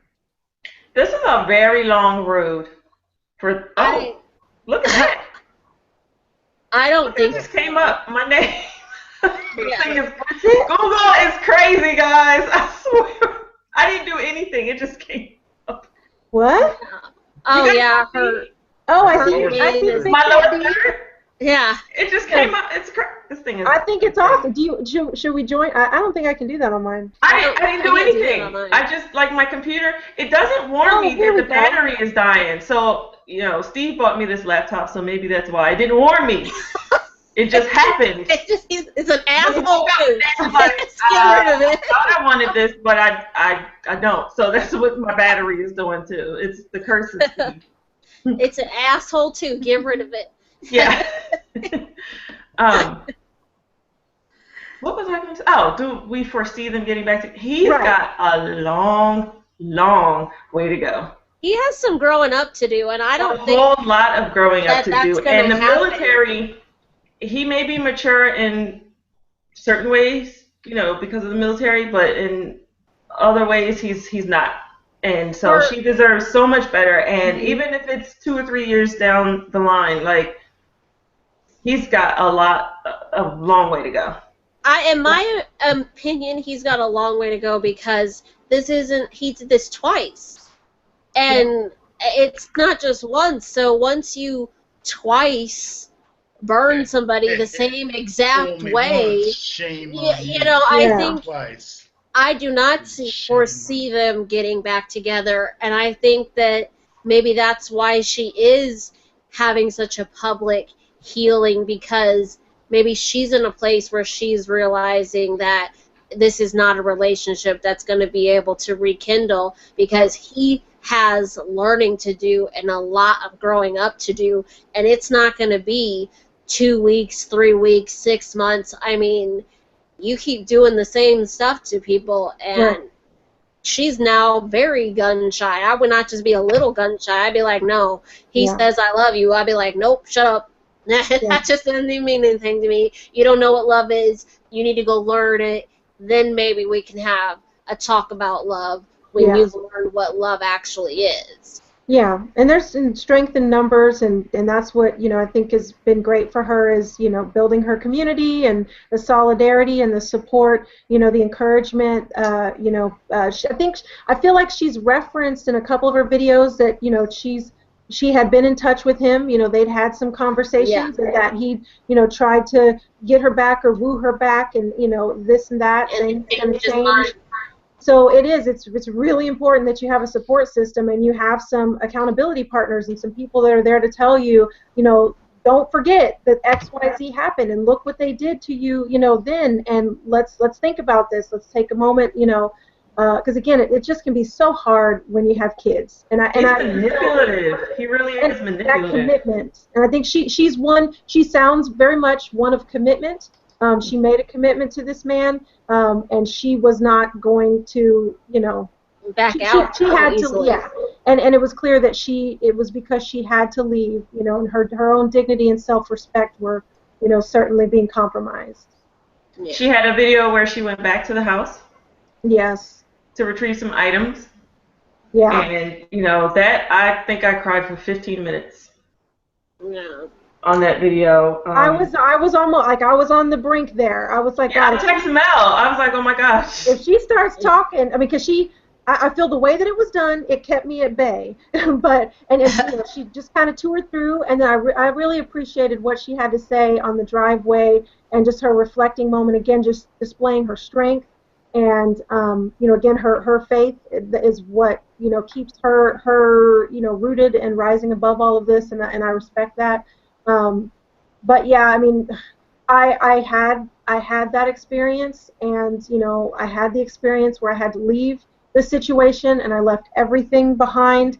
I actually went back 2 times. One time with, in terms like for my stuff, one time with some family and a friend, and then the other time was on a lunch break. I went on my 1-hour lunch break, went to the house because I knew that he wouldn't be there, and I literally was like loading up. I was like loading up with what I could, like kitchen supplies and everything, because I'd left everything behind, because it was at the point where it's like, I have got to get out for my own safety, for my own sanity, for my own wellness. This is not healthy. It's not okay. And so I could completely relate to, and that's hard. That's hard because you have all these people that are saying, you're going to let this man just keep the house and keep all this stuff, and you're going to let, you're going to let this man, like, okay, well, yeah, I'm choosing to do that because, he's refusing to leave. It's becoming a hostile environment, and that's not safe. It's not okay. So, I mean, I'm glad ultimately that I made the decision that I did, and so I could relate to her video, and it's nice. She's a woman. She's a woman. She's a woman. She is an adult because, and I say that not because obviously genetically she's a woman, but because she was very able to say, okay, now you are compromising my integrity. Like, and now I look stupid, and that's kind of hard for some people to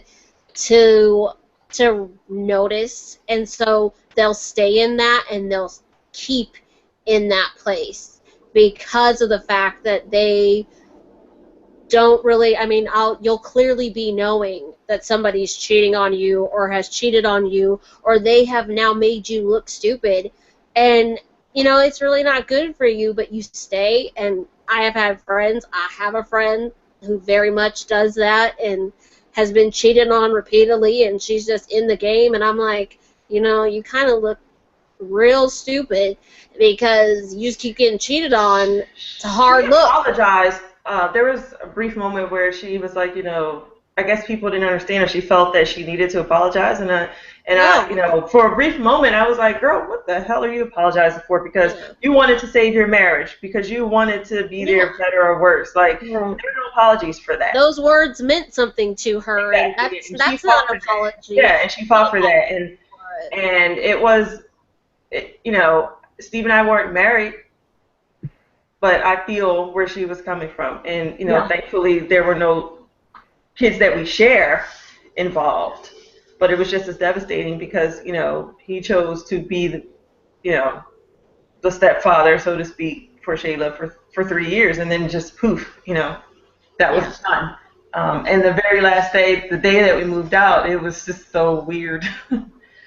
Shayla cried for like 10 minutes, just sobbed uncontrollably in his arms, and he was like, very stoic. And just emotionally, I don't know what it was, unavailable. Just like it was just weird. Just a fixture. So it's like, you know what? All right, yeah. Like you can't even, yeah. You're like, give me my baby. We're gonna go. We're gonna deal with this shit. But in the comments, Dave says in the comments, now once you've cheated, that's it. Never go back because it'll always be in the back of your mind. And then Mike from Oz says, it wasn't about his actions, it was his whole circle that was bent against her. Yeah, and that's what she they were said. saying at all. He's a dog, definitely no more chances. Right. And that's what she said, is she didn't know that he had been talking bad about her to a lot of people in his circle, so they didn't like her and had preconceived notions of who she was, because unfortunately sometimes people do share only the bad times with people and not the good times, and so they only hear on and on about how this person is just crappy and she's nagging, and they never hear what the other person did. They're only hearing the result of the other person's, the person they're with, and there's two sides to every story. Right. And if you're hanging around people that just feed on that and feed on that negativity and feed on misery, that's and they're so immature where they're just like, oh, you're completely right and innocent. I mean, come on now. I'd be like, enablers, complete enablers. Yeah. Because an adult knows there are three sides to every story, his, hers, and the truth. Right. And so you do have to keep a very open mind when you hear it. And if you're the type of friend and person where you're just like, oh, you're just the greatest person of all time and she's just shit and how dare they? I mean, you don't have any ability to say, okay, well, maybe you did something. Let's hear the whole story. Enablers. And and I've run into those, and when their parents are enablers, it's even worse. Yeah. That's a whole other story. So, eternal children. We wish her the best in life. Yes. Her children continue, health, mental, emotional, her spiritual growth. We're seeing that. What's that? I said both women we mentioned, have children, and I say we wish them both the very best, because these are two women who are both strong in faith and both very reliant on it to get them through this really rough time in life. And to be so vulnerable and just and open enough to be able to share that with us is amazing, and we appreciate that. Yeah. Because they don't have to say anything. They don't have to get on there and say. They could just remove their video and move on. It can be done. So the fact that they got on there and were able enough to say, hey, look, this is what happened, and this is where I'm at. It's a strong person. It's a big person, and I feel like it takes a lot to do that. And they, in my book, are real women, and that's what it's about, is being a real adult and being able, and they didn't have to do that. I mean, realistically, we are nobody in their world.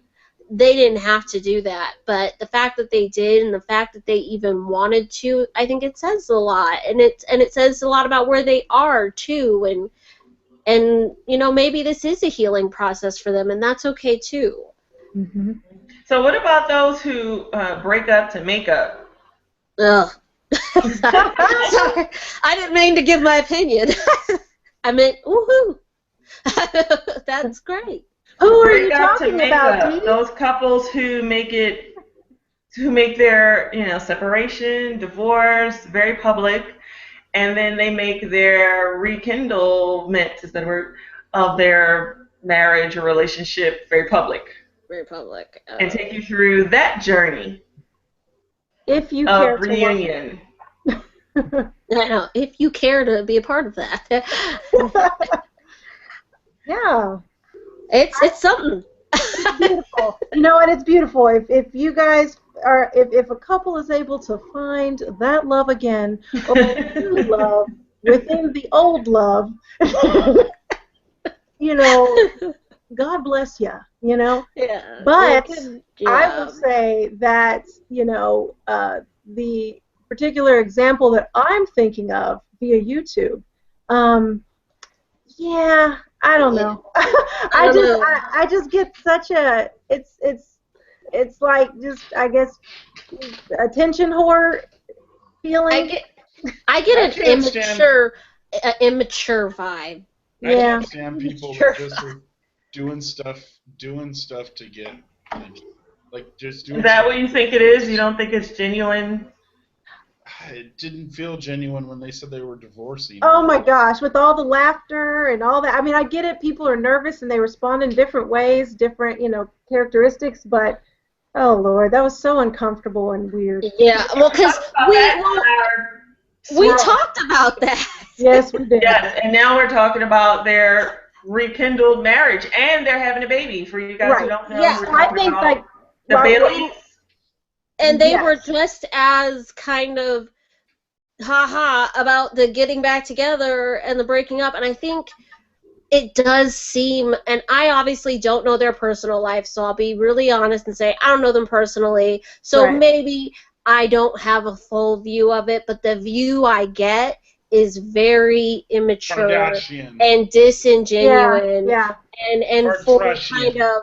It's like a TV, where they end it with a be continued sort of thing, kind of. It's where they want you to be there, and so it's kind of for all that attention, and it's not genuine at all. And I've stopped watching another group of people for the same crap. So who is that? Tell us who that is that you're not watching anymore. Who is it? I don't know the answer to this. Who is it? Oh, no. I was so on their side, and they do some crap like that. I was like, I'm done. Unsubscribe. Done. Out of there. Levine life.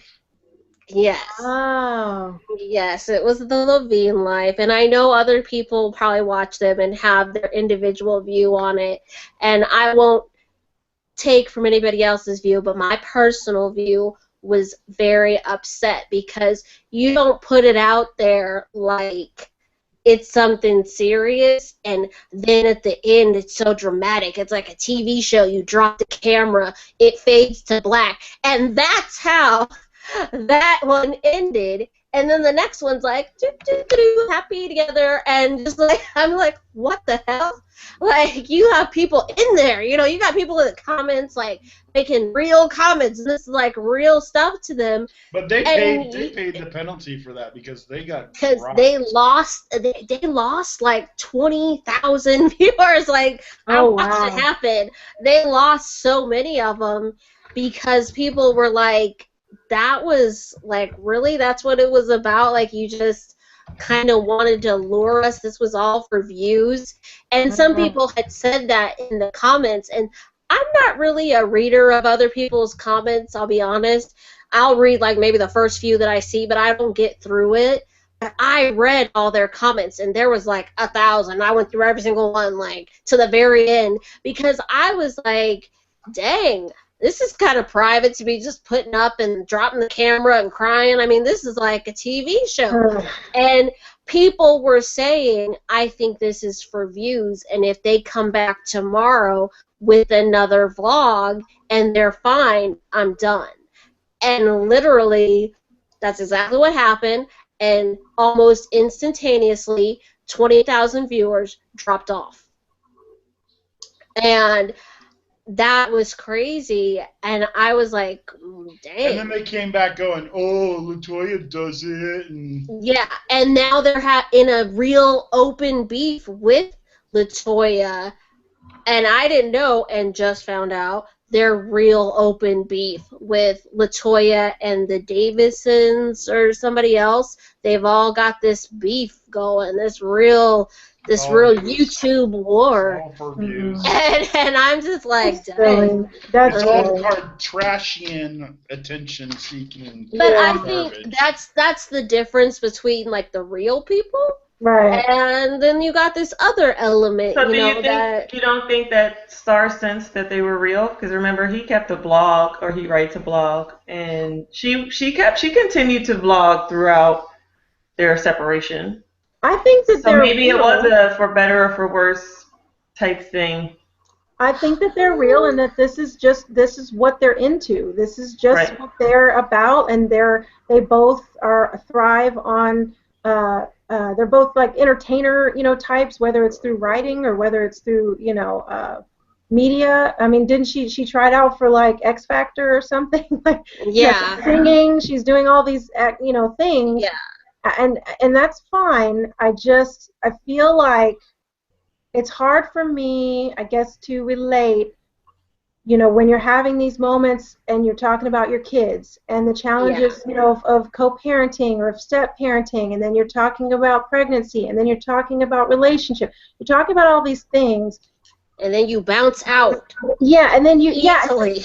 Yeah, the way in which they're flip-flopping and putting it out there, and it just doesn't feel authentic. It's not something I can attach to. Yes, I've had, these types of experiences before, and so, there would be a part of me that would want to feel, like connected to the way in which maybe they're presenting or whatever, but I just don't. I don't feel connected. I feel like there's a vast difference between the way they're doing things and the way someone like Product Junkie, is doing her channel and putting her stuff out there. I think that there's a genuine energy in one where I don't feel it in the other. Yeah, I did try to watch it for that element too, to try to see, like, okay, maybe there's a legitimate reason, and we're all going to hear now a very adult conversation, because we did not get an adult conversation at the end of that marriage, and it left a bad taste in my mouth seeing that very immature sort of die down of it. So I was really kind of wanting to see, thinking maybe they're going to have a genuine conversation now that we can see, like maybe they both did some real growing here, and this is a genuine union that got back together. And I just couldn't, like Mel stated so eloquently, I just cannot connect to.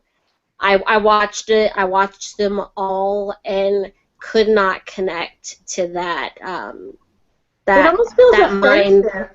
Yeah. It's like, people are really going through these things, and they're really struggling, and they're really trying to figure it out and work it through, and I just feel like it feels dangled. It feels like it's dangled in front of everybody so that they can go and check to see what comments they're getting or how many views they're getting. I really like what Mike from Oz just said. He said, I don't know if I could do YouTube solely to attract an audience. I don't want to sink to the lowest common denominator just to get views. Yeah. I think that's what it is when you do that. Can I totally change the topic for a second? Yeah. Just a quick second. Dude, I got to praise Dee because she is awesome and always holding it down. And she's on East Coast time, and I'm on East Coast time this week. And it's midnight right now, and I am like dying, and she's doing this all the time. I gotta praise her because she's awesome. Oh, thanks, Danny. I'm sorry, because also tired, and I'm really tired. Yeah. So Danny, you should be used to it while you're traveling. You should be able to switch time frames like that. Get up, and get going. So we're just gonna wrap it up, guys, and we appreciate you guys joining us as always. We love you. We know Mike and Dave, it's like crazy 12 hours ahead over there. So we appreciate you joining us, and everyone else who was new, and all of our old favorites. We love you guys. Thank you for listening to us ramble our technical difficulties. We're going to venting or sharing our experiences. And we'll be back in a month.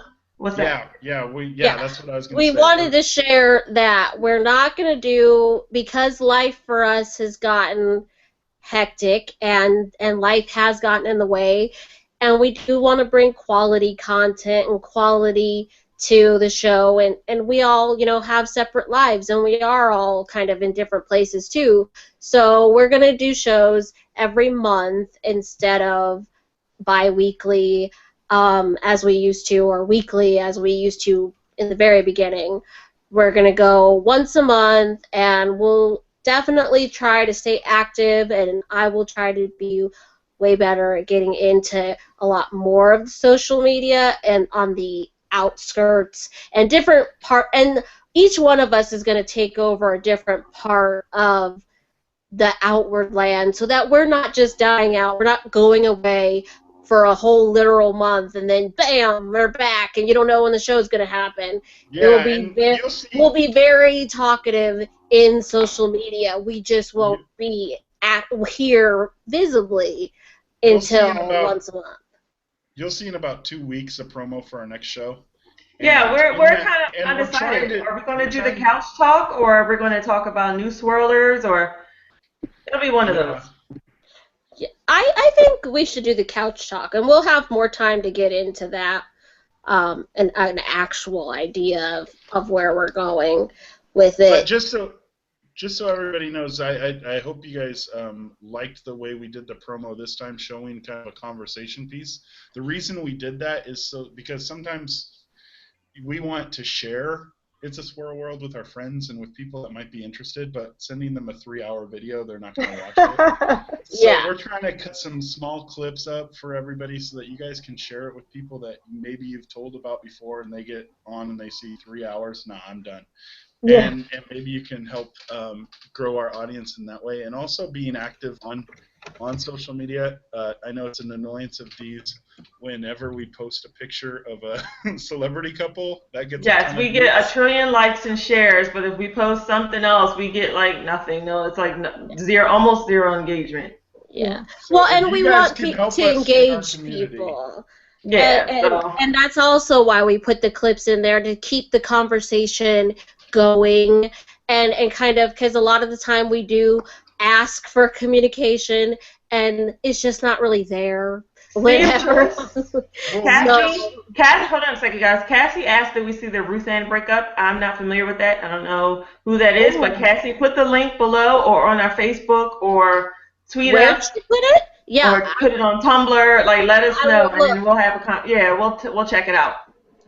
And also, yeah, we want you guys to know that It's a Swirl World is not us four just talking, every month. That you guys are so much a part of what we're doing here, and that we're so thankful that you guys are here every week. And even when we take a 1-year hiatus, but you Come guys back. are still here with And us, we are love sorry that. for that because we did not prepare you. We literally just like, peace out, deuces. Drop the mic. See you next week. Drop the mic. No, not even see you next week. See Power you. cut out. I Power know. cut out. We were just done Literally. then. We're just done, and we don't come back for a year. And a lot of people But you guys hung are in all there. back, and we love Yeah. that. We love this conversation. We love the And we are not conversation. leaving for a This- year. Our monthly shows are actually going to happen because we are friends outside of It's a Swirl World. So we're not just going to be like, yeah, we're going to do monthly shows, and then we go back away for a year. We're And going I to think actually this has been one of the best conversation in the comments that I've seen in a while, like of conversation going. And I just really appreciate that we have this community and we're supporting each other. And just as Piper just said, we're all friends. And we're so glad that Mel's back with us. Oh, and thank you, guys. Yes. That we're able to just support each other, and we're all able to support each other in our community that we've built here. So. Yes. All right, you guys. We love you. We'll see you. Was it the 24th? Either the The week of 24th or the Thanksgiving? 17th. Either the What? 24th or the 17th. I say the The 17th. 17th, yeah. All right, well, then we'll Let's see do you on the the 17th. So 17th, we'll see you. So All right, you guys. I love you. everybody, we love you. Good night.